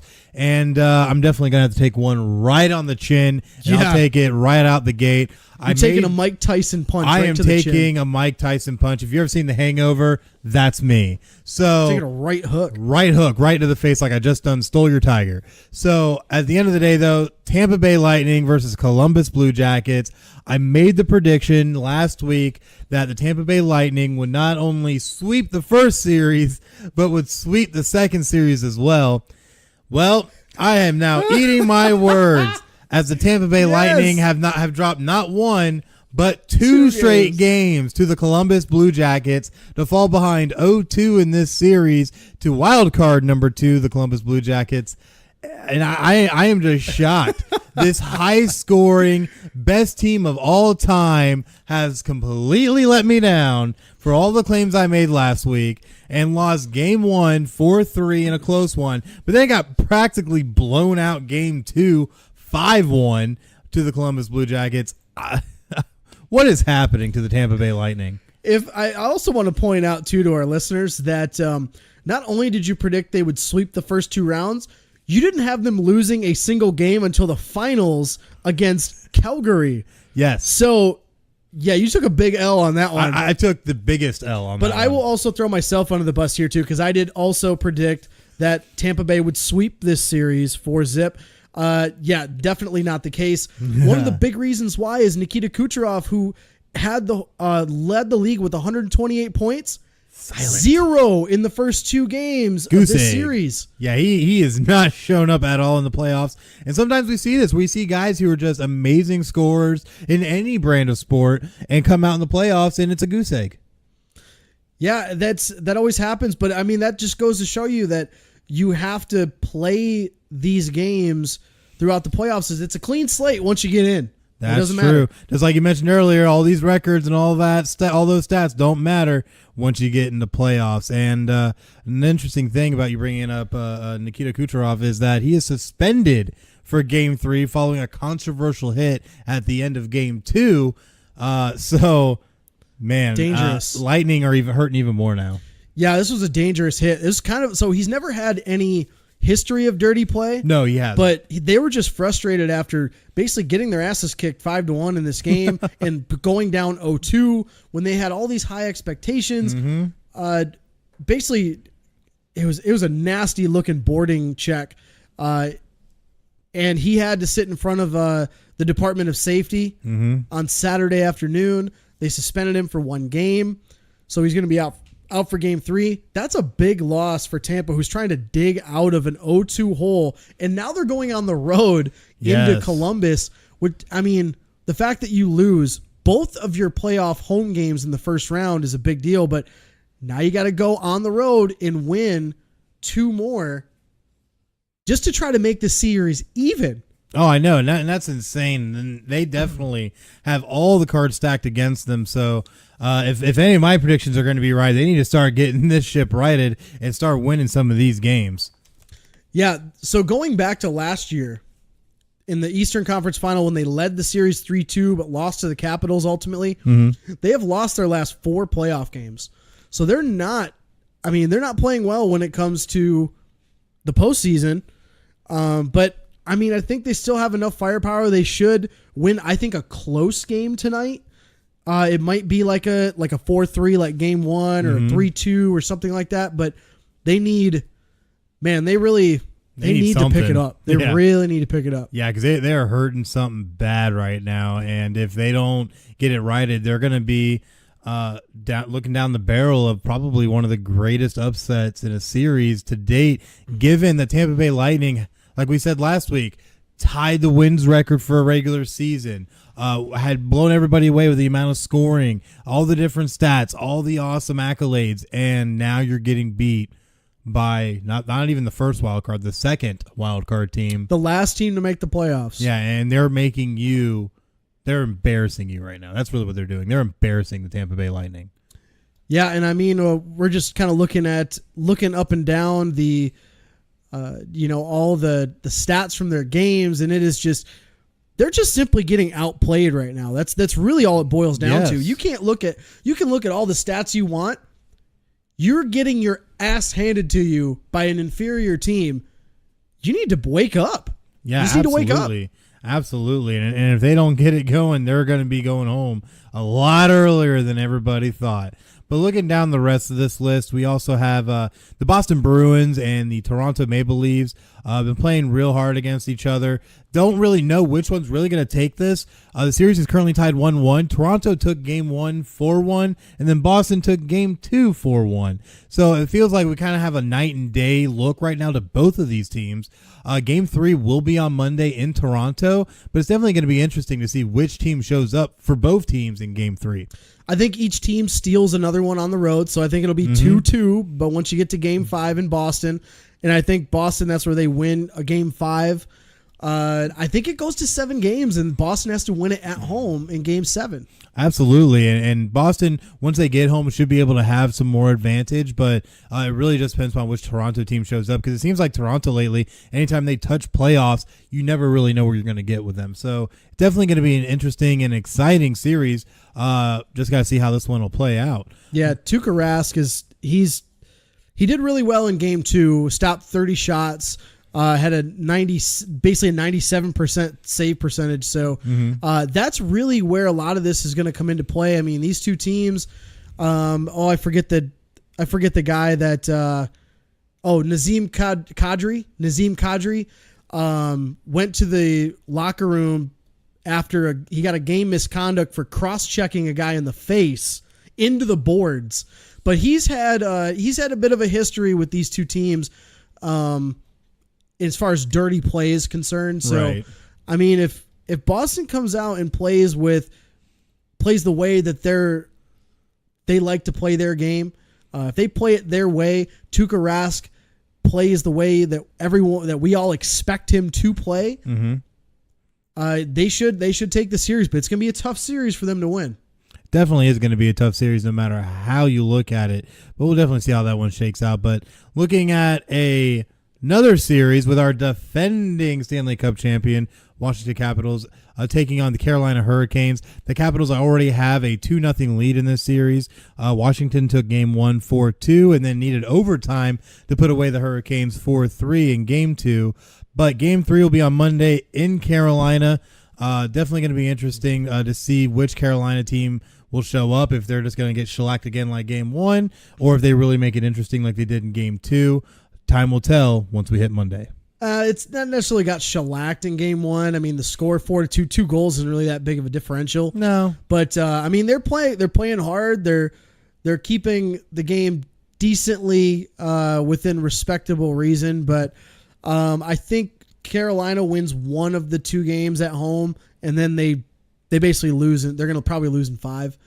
But but basically, you're looking at it's Washington's series to lose at this point. Being up 2-0, you won the 2 games you were supposed to at home. Let's see if Carolina can hold their end of the series and win their 2 games at home. I think they're going to win one of those 2, and they're going to go down 3-1 going into game 5 in Washington. Well, I think with how the Hurricanes played in game 2, if they can bring that type of energy and play to the rest of this series, it's really going to give them a shot at really taking down our defending Stanley Cup champions. However, I feel like the Capitals are just way too loaded to let something like that happen. So I agree with you. I think the Hurricanes will take one of the 2 games that will be in Carolina, and will be down 3-1 going back to Washington. Yeah, I wouldn't be surprised if they win game 3, being their first home game. They're going to be energized to play in front of their home crowd. So I wouldn't be surprised if game 3 goes to Carolina, and then Washington wins 2 more and take them out of the playoffs. Yeah, absolutely. But looking down further down this list, the other Eastern Conference game that we actually got to enjoy a little bit earlier when we were getting ready for our show today was the New York Islanders taking on the Pittsburgh Penguins. The Islanders ended up taking game 3 to now have a commanding 3-0 lead. They took game 1 in overtime 4-3, took game 2 3-1, took game 3 4-1. Is Pittsburgh already giving up? Well, I'm shocked. I mean, we were talking about this series. You had Pittsburgh to win in, I think it was 7 games. Yes, in 7 games. I had Islanders winning in 7 games. We figured this series was going to be a close series. Game 1 showed that. Yeah. We figured I figured Pittsburgh would come out inspired to win at home. They just got shellacked at home. Yeah, they really did. And it looked bad. We were looking late in the game when the Islanders scored their fourth goal in this game 3, it was on an empty net, and they shot that puck from halfway across the ice, and it just happened to go in. And then they almost gave up another one when they tried to pull their goalie again. Yeah, they were getting ready to pull the goalie again, and they got a shot on goal somehow, and he barely saved the puck. So I'm really surprised, especially with a Sidney Crosby-led team, that this is going to be how the Penguins might go out. The Penguins are looking down the barrel of possibly being swept by the New York Islanders. Well, give credit to them. Their goalie, Lehner, has been playing lights out. Oh, yeah. He had 25 saves. Yeah, Gave 26 shots. Yeah, gave up the one goal in game 3. So he's been playing lights out, and that's what it's all about. I was telling you about this when we were watching the game. Mm-hmm. That's what playoff hockey's all about, is you got to get hot. Your goalie's got to get hot at the right time to give yourself a chance to advance into the playoffs, and the Islanders are doing it. I mean, they've got a good game plan, and it just goes to show in this series. Absolutely, and the Islanders have been bringing it as much as they can, because Pittsburgh has not always been they're not a slouch franchise. They've been able to have a lot of success recently. So to really see the Islanders come out and be up not 1, not 2, but 3 games to none on the Penguins is unprecedented. But we'll definitely see how this shakes out once we hit game 4 Tuesday, which will be again in Pittsburgh. And I know Pens fans are praying that this doesn't end on their own ice, but we'll definitely see what happens with this one, because this has definitely been a shocker. But yeah, I think Pittsburgh wins game 4, goes back to the Islanders in game 5, and I think they win it. Islanders win it at home in game 5. I'm honestly going to have to agree. I think Pittsburgh will play inspired so they don't drop it all the way around on Tuesday, and that they'll go back to New York and then lose it all in game 5. But switching gears over to the Western Conference, we have the Calgary Flames versus the Colorado Avalanche. The series is currently tied 1-1. Calgary took the first game 4-0 in very dominant fashion, but game 2, Colorado squeaked one out 3-2 in overtime. So what kind of series are we going to have going forward with this one? This game was, I was watching this game late last night. This game was really, really, really hotly contested all the way throughout. The big thing about Calgary is they have a really young winger. I can't remember the name off the top of my head. I'm trying to look for it right now, but it's Gaudreau, Johnny Gaudreau. Mm-hmm. I'm probably butchering that name, so I apologize. But so he's one of those like finesse players, likes to be able to have freedom to move the puck around the ice, and he doesn't like physical play. Right. That is one thing Colorado can do in this series. They can do it well, is they can play physical. And it kind of goes to show is they started getting under his skin a little bit, and they kept it a close game. They actually scored to tie the game late in the third period. Oh yeah, very late. At the 17-minute mark. So I mean, they definitely had to have a kind of a Herculean effort to even get to overtime, and then got a pretty goal with 8 minutes in to take the win. And I think Calgary fans were kind of shocked, to be honest with you. I mean, for as high-powered of a team as this is, and all the expectations that are on this team, to lose a game at home is really a letdown. Well, I mean, Calgary is no Tampa Bay, but seeing what's happening with Tampa Bay, I guess that kind of makes Calgary the best team right now. But Calgary definitely came inspired to play, but I don't think expected what Colorado was able to bring to the table. And Calgary literally was just trying to do everything they could to try and stay in this game, which obviously ended up not being enough since they went down. But still, it's great to see how it all went down. Colorado's goalie, though, played out of his mind. He had 35 saves on 37 attempts, only allowed the 2 goals, which is great play by a goalie. And even when you look on the other side for Calgary, their goalie, 36 saves on 39 attempts. Obviously, you don't want to let up 3 goals, and obviously one was the overtime goal that ended up being the deciding factor.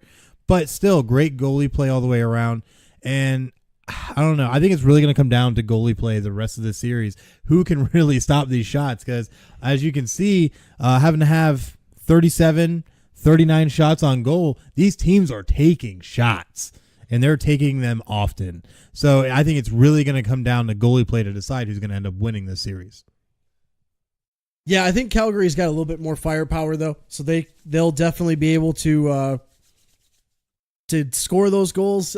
Colorado, they're gonna have to grind it out to be able to keep up. Oh yeah, and they might.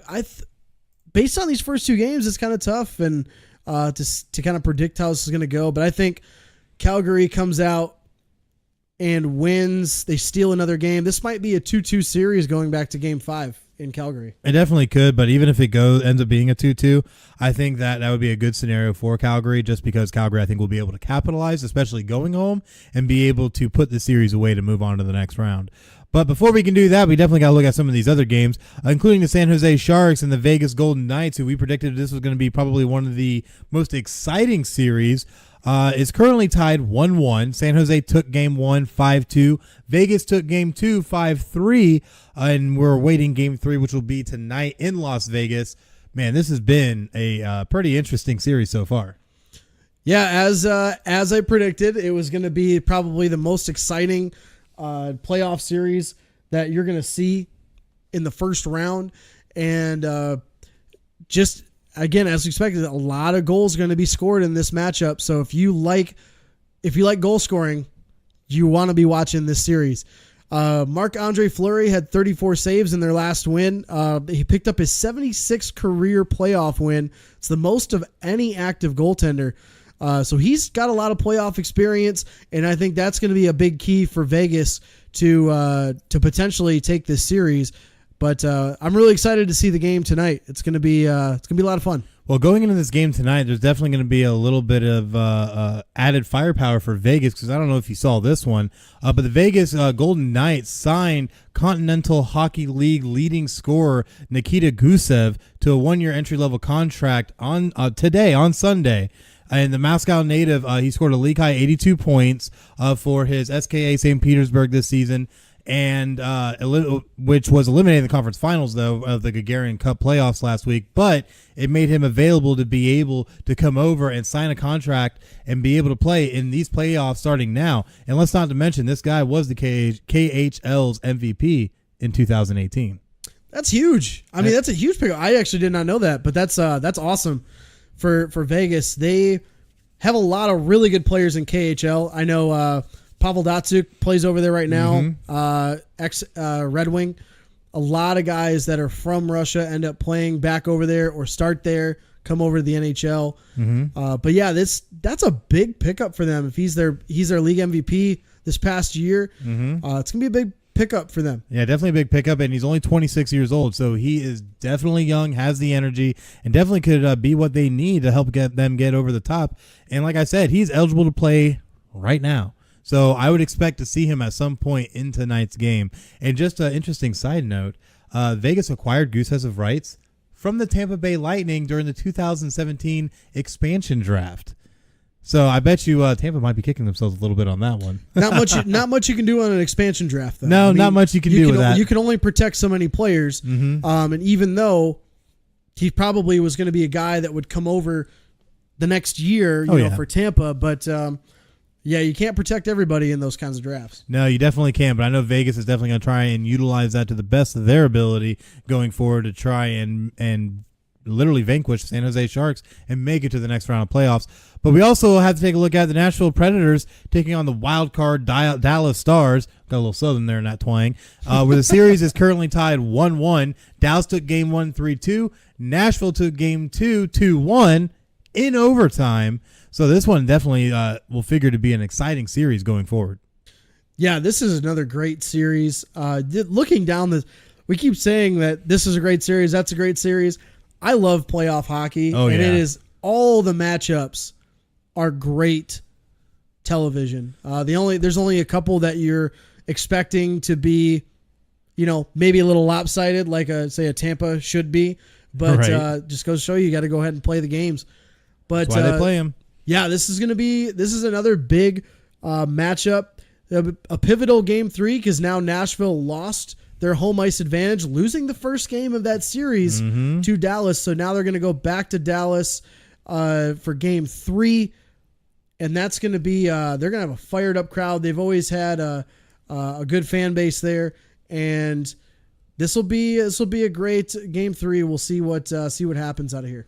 Yeah, we'll definitely see what happens, especially seeing how the last game ended in overtime with Nashville pulling it off. I'm sure that Nashville crowd is going to be really excited and up for this game to try and cheer their Predators on to another win at home. But keep on going down the list. We have the Winnipeg Jets taking on the St. Louis Blues. The Blues have a 2-0 series lead in this game, in this series, winning games 1 2-1, winning game 2 4-3.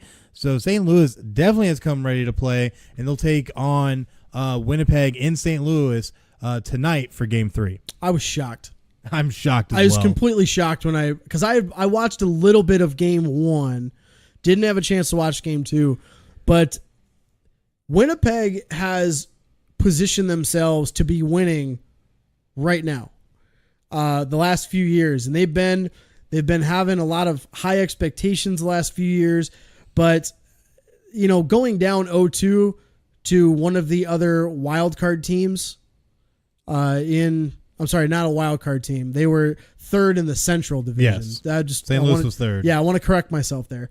But going down 0-2 in a series that they probably were expecting to be up 2-0 at this point, it's definitely an eye-opener for the Winnipeg fan base and for their locker room.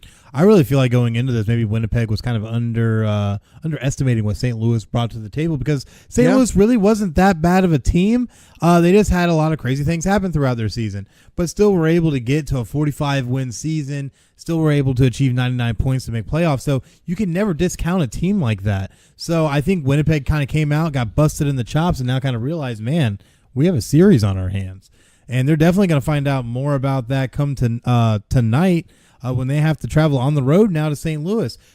Winnipeg, I'm sure, did not expect to drop both games at home. And now they got to play catch-up. So do they get eliminated in St. Louis, or does Winnipeg come back to make this a series? Winnipeg makes this a series. They're too good not to make this a 6 or 7 game series, or at least get back into it. I wouldn't be surprised if they take one or both of these games in St. Louis. But if they have to, this is a must-win situation for them. If they don't, obviously they're going to be down either 3-1 or, they, like you said, they might get swept and go home early. So it's kind of tough, because for that fan base, they've been wanting to get a team back there for so long. They finally did, and they are just all in on the Jets. They need to respond. It'd be great for their fan base for them to get some distance into the playoffs, but they need to fight. They need to fight every minute of every game to get back into this series if they want to have any chance whatsoever. I absolutely have to agree all the way through on this one. But the biggest thing that Winnipeg is going to need to be able to stop, or at least slow down, this attack of the St. Louis Blues is being able to stop Oscar, and I know I'm going to butcher this, Oscar Sundqvist of Sweden.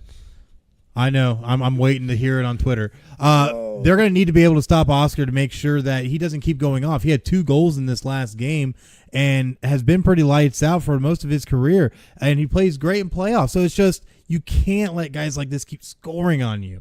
And if they want to be able to have that, they need to have that goalie play a little bit better, because he's not playing all that good. You allowed 4 goals in this past game.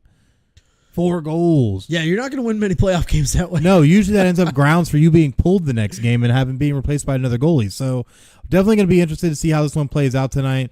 But we'll definitely see how it works out when we go through the rest of these NHL playoffs, and definitely make sure that you check back with us going forward next week. We'll definitely have a lot more on these NHL playoffs. Some of them might already be at their conclusion, so we'll definitely be able to update you on that. So definitely make sure you check back next week when we bring you episode 11 of Final Score. But for right now, we got to switch gears heavily. Bring this over. There we go. Now we're going to switch over to NFL news and talk just a few little things. NFL is still in its little lull period, but we had a lot of exciting things happen this week, mainly around one player that we'll get to in a little bit. But first things first, let's look at some contract extensions that came through this week. First one right off the bat that I think is really going to help this team is for the Vikings, having Adam Thielen agree to a 40-year, $64 million extension and tying up one of your best receivers to make sure that he's going to be with the Vikings for the long haul. Yeah, this is a great extension. He already had that big contract from a couple of years ago. Oh, yeah. That he signed. So this is just kind of par for the course. Of course, you're going to sign your best receiver. They still got Stephon Diggs as well. Mm-hmm. So, I mean, you've got a pretty good offense if you can keep Dalvin Cook healthy. And don't forget Treadwell. And Laquan Treadwell. They still got some improvement expected out of him. But, I mean, Kirk Cousins has all the tools that he needs. Cook, Treadwell, Thielen, Diggs. You still got that defense. You got Anthony Barr that was going to go to the Jets and came back. Yeah, got them cold feet. Yeah, cold feet. But as expected, this was probably, you were expecting this was going to happen out of the Vikings and Thielen. Oh, definitely, because you definitely want to tie up one of your best receivers and not have him go anywhere else, and most especially a division rival of any kind, especially given their division rivals' needs at wide receiver. So, Detroit Lions? Detroit Lions? What? Yeah. Huh? I mean, we would love to have Adam Thielen. I'm sure you would. I'm sure Green Bay would as well. They need a wide receiver at this point. They need a lot. Well, they need a lot of things, including better Bleacher Report stories about them. But that's for another time. Another team that was able to get a nice extension going was the New York Giants. Were able to lock up Sterling Shepard to a 4-year deal worth $41 million as part of his extension, trying to give some kind of weaponry to Eli Manning outside of Saquon Barkley. I'm telling you, man, I talked about this, I think it was 2 weeks ago when we posed the question, what the hell are the Giants doing? I'm telling you, they think they have a plan. And Sterling Shepard is obviously part of that because this makes sense. He's your top receiver now, and this is his wide receiver group to lead. So his career stats ain't great, but I mean, this is the guy you want to build. You're going to build your receiving core around. I wouldn't be surprised, and we're going to talk about this next week on our draft show. Giants take no offensive players in the first round. If they don't take any offensive players, if you are a New York Giants fan, take all of the gear you have, put it into a barrel, and light it on fire, because that's what the Giants are doing with their season. Little sneak peek, they're taking 2 defensive players in their first 2 picks. If they take 2 defensive players, I think the whole of New York will explode with anger. If they take a quarterback, it'll be the second pick of the first round, and even then, it's not going to be who people expect. No, and if that happens, again, take all of your gear and burn it to the ground. I'm not going to hate as much as I was a few episodes ago. We were talking about it, and I'm not going to completely hate because I think they do have a plan. It seems weird to all of us, but they got a plan. At least I think they do. Oh, well, Gettleman's not the greatest judge, I think, of talent, so this is going to be interesting. No, he's not the brightest crayon when it comes to that. But at the end of the day, what I look at is that thinking you have a plan and having a plan are 2 completely different things. So, I can look at a dumpster fire and say, oh, that's a nice bed of roses. Does not make it a bed of roses. It makes it a dumpster fire that's going to keep on burning until something's done about it. What are you talking about the Jets like that for? I feel like the Jets are the better New York team right now. That's true. I'm sorry. That was a couple years ago. Sorry, Team Gangrene or whatever they're calling themselves now. Right now, the Dolphins. That's who it is. Oh, the Dolphins. They're the new dumpster fire of That's the NFL. right. And we're going to be the first team probably to openly tanking for 2 hashtag going to be popular come next year. All right. But are you just trying to make that popular? I am trying to make it popular because I think it's going to happen. Someone is going to hashtag just for the love of God, Tua. stop. Whatever. This goes against everything Nick Saban believes anyways, if you saw that report. But that's for another time. At the end of the day, though, we did have a couple signings. The Carolina Panthers went out and got themselves yet another wide receiver by locking up Chris Hogan on a 1-year deal. Details have not been released yet. But does this make sense for the Carolina Panthers? For the Panthers, yes. I mean, do they think they have a plan too? I have no idea. Well, that was where Gettleman used to be the GM. So Just saying. Just saying.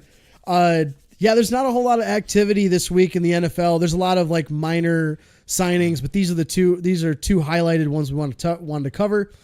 Chris Hogan, this makes no sense. Yeah, especially From after him, it makes no sense. No, it really doesn't. Chris Hogan's a small guy. He's not really going to be featured as He's not small. Well, he's 6'2".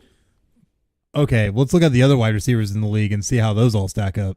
He's no Edelman. Edelman's small. Okay, I'll give you that one. Right. But either way, you're able to take those guys in a Bill Belichick-led offense with Tom Brady slinging the ball and make magic happen. But guess what? I can slot in the bag boy from the Publix up the street at wide receiver, and I bet you he's going to have a 1,200-yard, 10-touchdown season with Tom Brady slinging him that ball in a Bill Belichick offense. Hey, if you pay me a minimum NFL deal, I will slot up and play receiver. I won't be any good. I'll take half that, and guess what? I'm going to do button hooks all day. And I'll catch every ball you throw at me. I'll take every hit, too, but I'll get paid for it.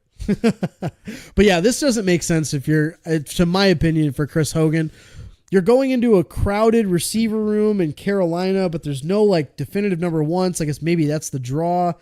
But you're basically leaving New England to go to Carolina to, in my opinion, an inferior quarterback in Cam Newton. Yes. I mean, he's not as consistent as Brady.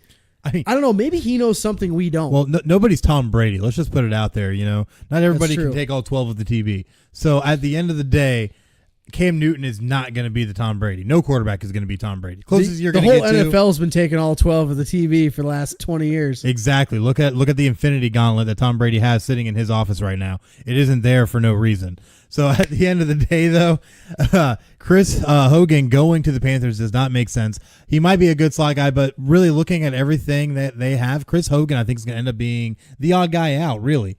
I think Rashad Ross could be a better wide receiver in this offense and work better with Cam Newton than Chris Hogan will, honestly. Yeah. Having the speed, Rashad Ross has more speed than Chris Hogan. So yeah, but again, we talked about this before the show. That doesn't automatically give you anything. No, I don't think it does, but I think it's going to put them in a better position to make plays than they will with Chris Hogan. But again, it's also why they go out and practice and also go out and play the game. So could be wrong, but one thing we're not wrong about is the fact that the New York Jets signed running back Ty Montgomery to a 1-year, and I can't believe this ends in a K and not an M, $895,000 with a $90,000 guarantee, and we'll figure to basically slot in as the backup to Le'Veon Bell. Yeah, this kind of makes sense for him that he would go to another spot where he doesn't have to be a number one guy. I mean, he's a converted receiver to running back.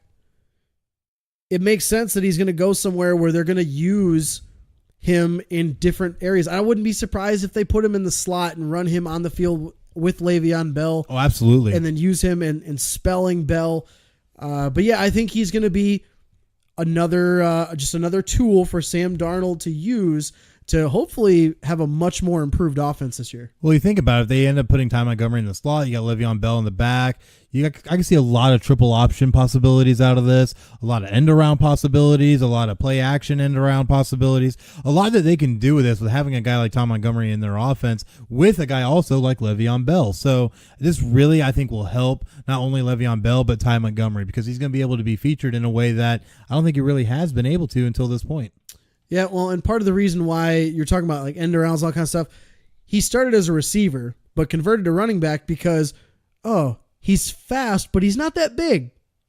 Funny. Weird. It's like the argument against what you just said a few minutes ago about somebody being fast. Oh, Rashad Ross. Rashad Ross. That's right. Yeah. But so I think part of basically that's the whole thing is to get Ty Montgomery the ball.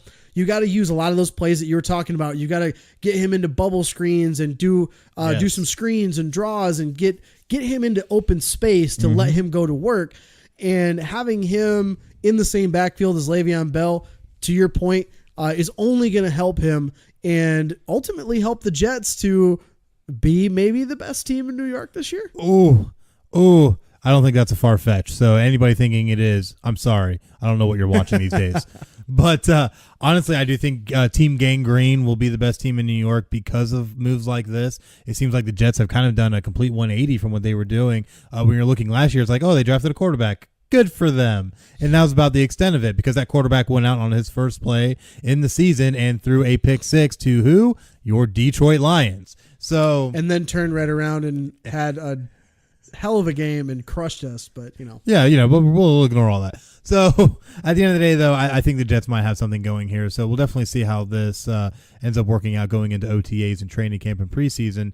But one guy I know that San Francisco is beating themselves up over at this point, and Washington's just feeling right as rain, is that Reuben Foster will be fined but not suspended by the NFL for all the sundry issues he's been having off field. So what can you update us on about this entire situation? So what happened is, as you said, the NFL came down. They said they were going to fine Reuben Foster. A lot of this stemmed out of an arrest he had in November in Tampa, Florida, over allegations of domestic assault. So once that happened, he was released immediately by San Francisco. 3 days later, the Washington Redskins say, we'll go ahead and take you off waivers. The case ended up being dropped on January 3rd. And this isn't the first time he's had a run-in with the law. So he's had multiple times of getting arrested or having, allegations or anything like that. So this kind of makes sense for San Francisco to have let him go, but it just goes to show you that regardless of what's going on, now I don't know all the details of this situation, what he actually did, what didn't happen, but just goes to show you that you're still technically proven, you're innocent till proven guilty. So if you're the San Francisco 49ers, unless you definitely thought that this was going to be, you don't want this guy on your team anymore, you just don't want to deal with it anymore, go ahead, yeah, that's fine, drop him. But he was a first-round pick in 2017, so he's extremely young, extremely talented, and he's only getting fined for 2 game checks, not even get suspended. So you lost out on an uber-talented player that you just spent a first-round pick on 2 years ago, and now he's going to be playing for the Redskins, and you got nothing to show for it. Nope. Just because you got trigger happy and you release him right away, instead of just saying, hey, we're going to ban you from facilities, but we're not going to release you. Just go ahead and get this figured out. We'll deal with it afterwards. Because how many situations have we seen with players that have ended up in domestic disturbance issues, domestic assault issues, off the field issues at nightclubs? Most notably, we had one, I think it was just last night, between an Eagles player and a Washington Wizards player, where you have these off the field issues happen, but teams don't just go axing away at the people. They wait for things to kind of work themselves out, put the player on some type of probation or suspension, and just wait. I definitely think San Francisco pulled the trigger way too soon on this and should have waited to kind of see how everything was going to turn out, because now, like you said, they wasted that pick. That pick was for nothing now. And that was a first-round pick at that. And a first-round pick that was only 2 years ago. So they have nothing to show for that at this point just because they got trigger happy. But you know who's sitting here fat, sassy, and happy? The Washington Redskins, because now they were able to get this high caliber defensive player for next to nothing, and now they don't have to worry about him missing time. Yeah, I mean, the Redskins may not like bandits, man. I mean, it doesn't work for my Eagles, but whatever. Right. But you got to be pretty either kicking yourself or upset with yourself, however you want to look at it, if you are John Lynch and the 49ers, unless they know something that obviously we don't because we're not in their front office. Of course. But this is not, like I said, it's not the first time he's had multiple run-ins with the law. Maybe they were just like, look, we're tired of your crap. Just go deal with it somewhere else. And maybe that's what they said. Maybe that is the case, and maybe they just didn't want to deal with it anymore. But I feel like at that juncture, maybe you should have tried to make some moves to get something in return instead of just taking it on the chin. Well, even if after this came out, no one's going to want him to trade for him if he's going to get suspended or anything like that. So they would have had to have waited until this all fell out anyway, which ended up being 2 months later. Yep. You'd have waited 2 months. He gets cleared. Now you can trade him. Or just hang on to him if you wanted to, because he's still a great player. Either way.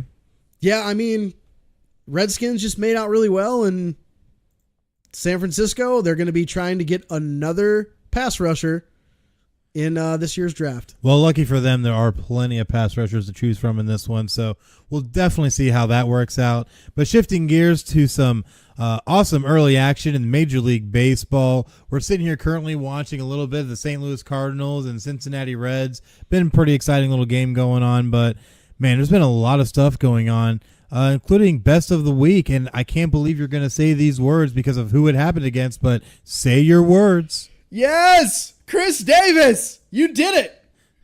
You son of a bitch, you did it. So, Somehow. So if anybody's a baseball fan, what I'm discussing, Baltimore Orioles Chris Davis signed a $161 million contract in 2016, was on fire. He was one of the best players, one of the best hitters in that time frame in Major League Baseball. Signs this contract,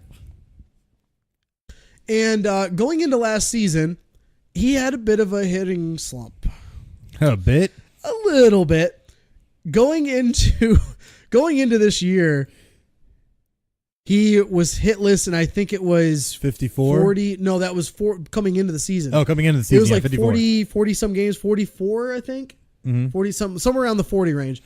But he hit historic levels in the last week. Yeah, it was like 54 at bats, I think. He went 0 for 54. Yes. He finally broke his historic hitless streak on Against Saturday who? afternoon against the struggling Boston Red Sox and Rick Porcello. You got a 2-run single off of Porcello in the first inning. And oh my goodness, it's over. Hallelujah. Praise the Lord. It's over. Hopefully this man can get back to playing some baseball now and not have to worry about this black cloud just hanging over his head. It hurts me so bad just because it did happen against my Red Sox. But hats off to you, Chris Davis, for finally getting a hit after 54 at bats. It definitely sucks when you have to go through that. Even though I think you're probably the one that did it more than anybody. But, hey, it is what it is. That's my best of the week. I'm just going to say right now, though, they did play today again, the Red Sox and Orioles. Red Sox did win 4-0, and guess what? Chris Davis was hitless today. So Hey, he broke the streak. That's all that matters. He could start a new one right now if he wants to. Well, he only struck out twice, so that makes me assume that he at least pop flied or something. So he's been getting good contact on the baseball. Like the last game that I watched, which I think it was Thursday or Friday, one of the two. He was getting good contact on those pitches. It's not like he was swinging and missing every time. No, he was getting contact. It just would go. He would go right to. It would go right to the shortstop, right to the left fielder, right to the right fielder. He was hitting them. He had one that was almost a home run. It went right to the warning track. Yeah, I did see that one. This was a couple days ago. So, you knew eventually he was going to break it. Eventually. But congratulations to him. Your hit streak is over. Your hitless streak is over. And now you can create a new one. But that's my best of the week. Oh, my goodness. Well, not so best of the week. New York Yankees starting pitcher Luis Severino shut down for 6 weeks after suffering a lat injury. Definitely a huge hit to the Yankees, who are trying to get back into the AL East race and are currently sitting second at 6-9 and still 5.5 games back of the Rays. Yeah, this is tough. I mean, he's only 25, so he's gonna hopefully get back to his solid ways. He's gonna be shut down because of a grade 2 lat strain, which is separate from the shoulder injury that held him out since spring training. So it's gonna be a little bit for him, but once he gets back and gets healthy, he's gonna be desperately needed by that Yankees pitching staff if they want to challenge for the World Series. But it's a long season, so hopefully he can stay healthy once he does, in fact, come back off the DL. Yeah, we'll definitely see what happens with that. Nothing personal, but I kind of hope he doesn't do well, but that's just me. I hope him speedy recovery. Good health, all that. Just don't play good baseball when you come back. So, but looking at the MLB as a whole, I'm kind of surprised to see how things have shooken out these first few weeks. But the best two teams in Major League Baseball are the Tampa Bay Rays and Seattle Mariners. Yeah, that's kind of weird, isn't it? Isn't it weird to say? You know what's funny? You know who the third best team is? The San Diego Padres. Yeah, that's literally out of left field. Little shocked at that one. But yeah, the Mariners actually is the one big surprise here. Oh, yes. Just because the fact that they've actually broken an MLB record with a home run in 15 straight games to open the season. D. Gordon had a solo shot off of Kansas City a couple days ago, and this was on the 11th. So was that Wednesday? No, Thursday. That was Thursday. So they've been a really good surprise. They basically traded away Robinson Cano and Edwin Diaz. They brought in Edwin Encarnacion, Jay Bruce, Domingo Santana. But, I mean, they're off to a great start. They haven't made the postseason since 2001. So if they... Definitely a while. Yeah, if they can... It's a long season again, but if they can keep up this pace... But look who's right behind them in the West Division. Oh, I know, the Houston Astros. They're only 2 games back already. Yeah, and they've won... a struggled start. Yeah, and they've won 8 straight. Houston's no joke, man. Houston's no joke. No, they really aren't. They struggle early on, but they're probably the big surprise for me as far as on a positive note. Negative note, I mean, the Cubs are still kind of struggling. They're at 5-9 in the Central Division. The Rockies, who were supposed to contended last year, they made the wild card. They're 3-12. 4-12. Oh, sorry, 4-12. Yes, they won a game, sir. Okay? They did win. Yep. Yes, they've won 1 in their last 10. Okay. They've won 1 now, but I mean, Colorado, they're the worst team. They're tied for the worst team in baseball right now. Yeah, and they lost 8 straight. Their run differential is negative 32. It is just That's atrocious. So bad. They're averaging under 3 runs a game thus far. Yes. And that's rough. It's really rough. And it's definitely going to be interesting to see how that shakes out. But remember, this is still a long season. A lot can happen because, looking at these, we were talking about the LA Dodgers and how good they could be. And they started out the season 8-2, but they've lost 6 straight and they're now 8-8. So that's why, I mean, you just got to weather the storm if you're the Dodgers or the Red Sox or any of the teams that think you have a chance to compete to get into the playoffs or make a run at the postseason. Yankees included in that mix. You just got to weather the storm and hope that your injuries stay minimal. Definitely, and that's one thing Tampa Bay is going to have to avoid. Tampa Bay, I'm not as surprised with. Tampa Bay was a good team last year and was able to make it to the playoffs. So Tampa being 12-4 right now and leading the AL East by 5.5 games over the Yankees, I'm not too surprised by. I'm just surprised at the rest of the AL East and how bad they're playing. Well, I mean, Tampa Bay, in their games that they played, out of the first 15 games they played, most of their games are against under 500 teams, which they're 8-3 in those games. So that's the bulk of their games. But over 500 teams are 3-1. So they're playing well against those top tier teams, or at least early into the season. Right. But we weren't totally surprised. I figured they'd be in contention with the wild card and things like that. Didn't expect such a hot start. Definitely not. But yeah, they're playing well. It's good to see too. Hopefully they can keep that up and be the surprise team in the AL East. Yeah, they definitely could. Their score differential is plus 38, so they're definitely getting some swinging bats going and getting able to get some scores. So we'll definitely see how all that shakes out. The MLB season, again, is a very long one, so a lot could happen, and we'll definitely bring you more updated news when we bring you next week's episode. So definitely make sure to check back and listen to us then. But we definitely do have only one more segment. Ooh, just one more? Just one more. I know. It's crazy, right? Yeah, we got some stuff to do after tonight here. We got some stuff we're looking forward to. Yes, that we'll talk about after this on the week ahead. But so what we're looking forward to here. But because of that, we have a very short give or go this week. XFL adding a 3-point conversion. Do I read this right? Give or go, Craig. Oh, you read it right, and I'm going to give on it. So this came out about a day or two ago that XFL Commissioner Oliver Luck revealed to Pro Football Talk one of the ideas they were looking at is having either a 1, 2, or a 3-point conversion in the new XFL when it launches in 2020. But even the 1-point conversion is not going to be traditional in the XFL. That conversion won't come on an extra point, but a play from the 2-yard line. A 2-point conversion will come from the 5-yard line. Okay. And this new proposed 3-point conversion will be from the 10. Huh. I don't know if that's going to be how they're going to end up doing it, but that's the proposed language right now. And he said that the league considered moving it to the 15, but they settled at the 10. So they were going to do it at the 15-yard line for a 3-point conversion.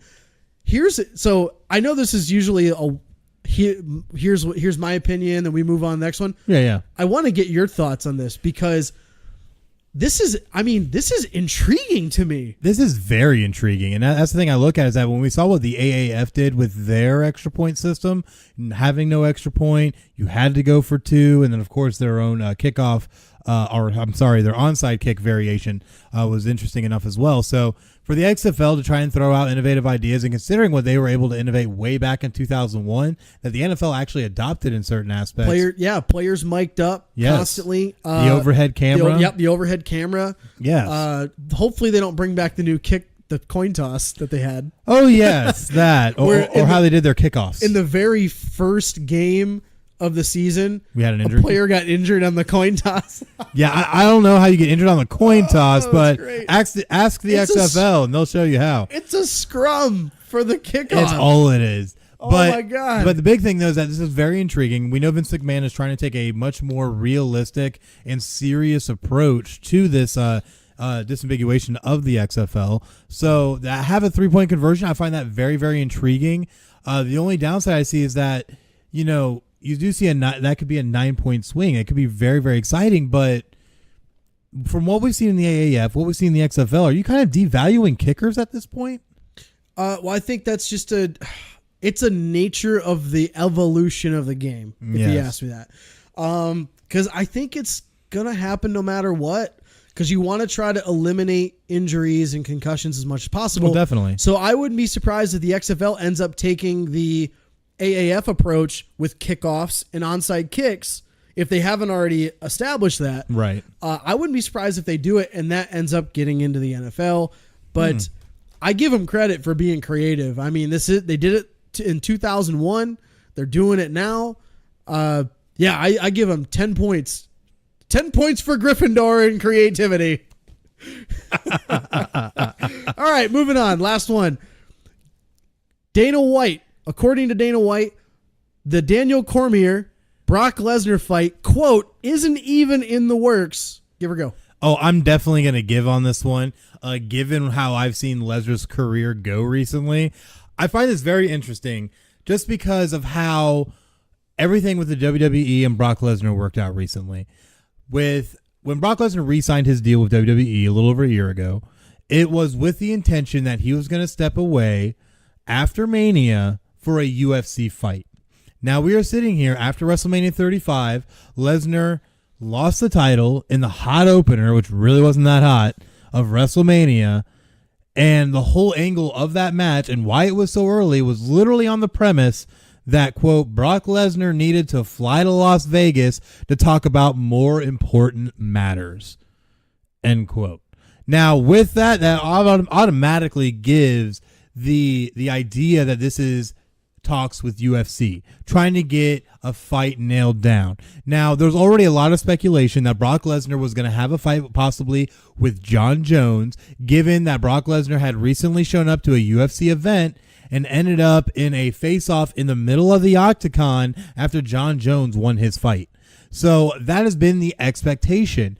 Now we're sitting here. They're not even talking about John Jones anymore. Not even talking about the possibility of that fight happening. And you're now looking down the fight, mainly just because of, what happened with John Jones and everything with outside of the octagon that he's been having when it comes to PEDs and things like that. But the big thing I look at is that you're trying to give this idea that Brock Lesnar is trying to get ready for this fight. He's going to have a fight.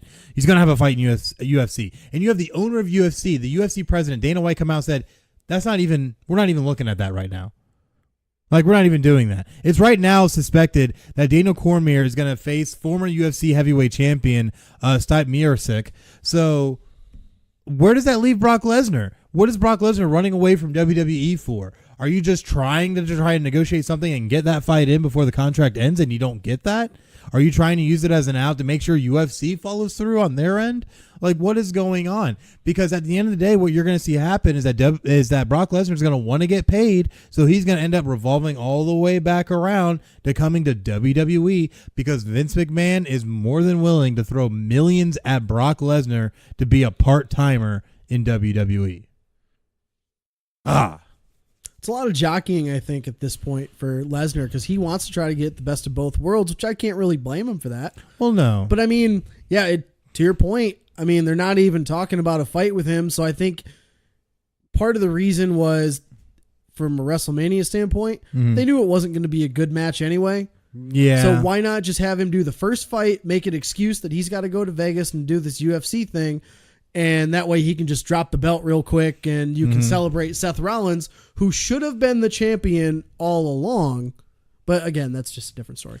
Oh, it definitely, I don't know, it could play out so many different ways. The thing is that if you don't see an announcement of a fight within the next month or two, I have a feeling you're going to see Lesnar saying that he is again retiring from MMA and he's going to end up back in WWE. I would have really loved to see John Jones beat the crap out of him, though. Oh, that would have been wonderful, but John Jones would have had to not be taking all the turning a ball, or wherever the hell he was taking. Turning a ball? Turning a ball. Turning a ball. Turning a ball. So, John Jones has to get off the dope no matter how you look at it. So for that fight to happen, John Jones has to get his life together. I can't believe we'd be saying that between Brock Lesnar and John Jones. Yikes. But at the end of the day, Lesnar is now sitting here without a fight. And they're really still trying to make, I guess, him and Cormier maybe have a fight. But UFC Dana White's he's not even looking at it right now. So it's definitely going to be interesting to see how this all works out. And we'll definitely update you on it once we get to that point and have something to actually report. But that has been our Give or Go segment here on Final Score. And sadly, we are coming down to the very end of this episode, episode 10, historic episode for us. Double-digit episodes in the books. That's right. I now got to use more than two hands to count how many episodes we're on. So, looking at the week ahead, what are you going to be watching this week? Well, right this second, as we're about to wrap up, we've got two NHL playoff games about to get started here. Tampa and their game, and then also Winnipeg and St. Louis. So I'm looking forward to watching more playoff action. And then, of course, we're prepping for our NFL draft show next weekend. Yeah, that's right. Come next week, we will be having our NFL draft show, giving you a preview of some of the early rounds of the NFL draft coming up before it happens here in 2 weeks. So definitely make sure that you catch episode 11. It'll be our very special NFL draft edition show. That way we can bring you all of our latest prognostications, and maybe we'll get a few right here and there. So definitely make sure you check that out next week. But we're looking for. I think we're going to end up mocking the first 2 rounds. Yes, and then basically that's going to be it because it's really tough to predict after 2 rounds. And then we have day jobs, so we can't sit down and predict that far out. Yeah, that's 64 picks already. So we're going to mock out the first 2, and we'll take a general look at some of the seeding rounds need to be filled for the teams. Yeah, and look at where they might try to look for a little bit of help. Yep. But one other thing I know I'm definitely going to be checking out tonight. Winter is here. Winter is here. Game of Thrones Season 8 will be debuting at 9 p.m. on HBO. I cannot wait. I literally ran all the seasons of Game of Thrones in preparation. And you know what's funny about it? I started it about 70 or so days out, which they said gives you, enough time to be able to watch 1 episode a night. Now, granted my, busy life, and I'm sure yours as well, we missed a few and all that. I know I did. But it's crazy. I finished all of it about 3 weeks ago. So Jesus, dude. I have been rerunning episodes again from season 7 mainly to try and get ready for this because I am more than excited for this to finally drop because this is going to be the final season. Yeah. The final season. So excited. But exciting. But alas, though, we have to end this episode to be able to go do that. So we thank you, fans, for joining us for our very special episode 10 of Final Score. Next week, we'll bring you episode 11, our NFL draft preview. But definitely make sure that you keep up to date on all things happening with Final Score by following us on social media, on Facebook at /PCN Final Score, on Twitter at PCN Final Score. And of course, you can hop over and download all of our episodes on Podbean at pcnfinalscore.podbean.com. And of course, you can listen to us on some of the major streaming services, including Spotify, Google Play Music, and iTunes. Just go on and search keyword Final Score, one word, and make sure to go listen to all of our greatest and latest episodes. And go hit that subscribe button so you can get notifications on all of our most recent episodes. Craig, thank you so much for joining us yet again. How'd you enjoy it, bud? Oh, it's been a great episode. We always have a lot of fun. So looking forward to next week and the mock draft episode. And it's a lot of work. It's going to be a lot of fun, though. Hopefully we can get a good amount of our picks right. Hopefully. We'll definitely see how that works out. But to make sure we do, you have to join us next week. But until then, I'm Chris. This is Craig. And this has been Podcast City Network's first sportscast, Final Score. Have a great night.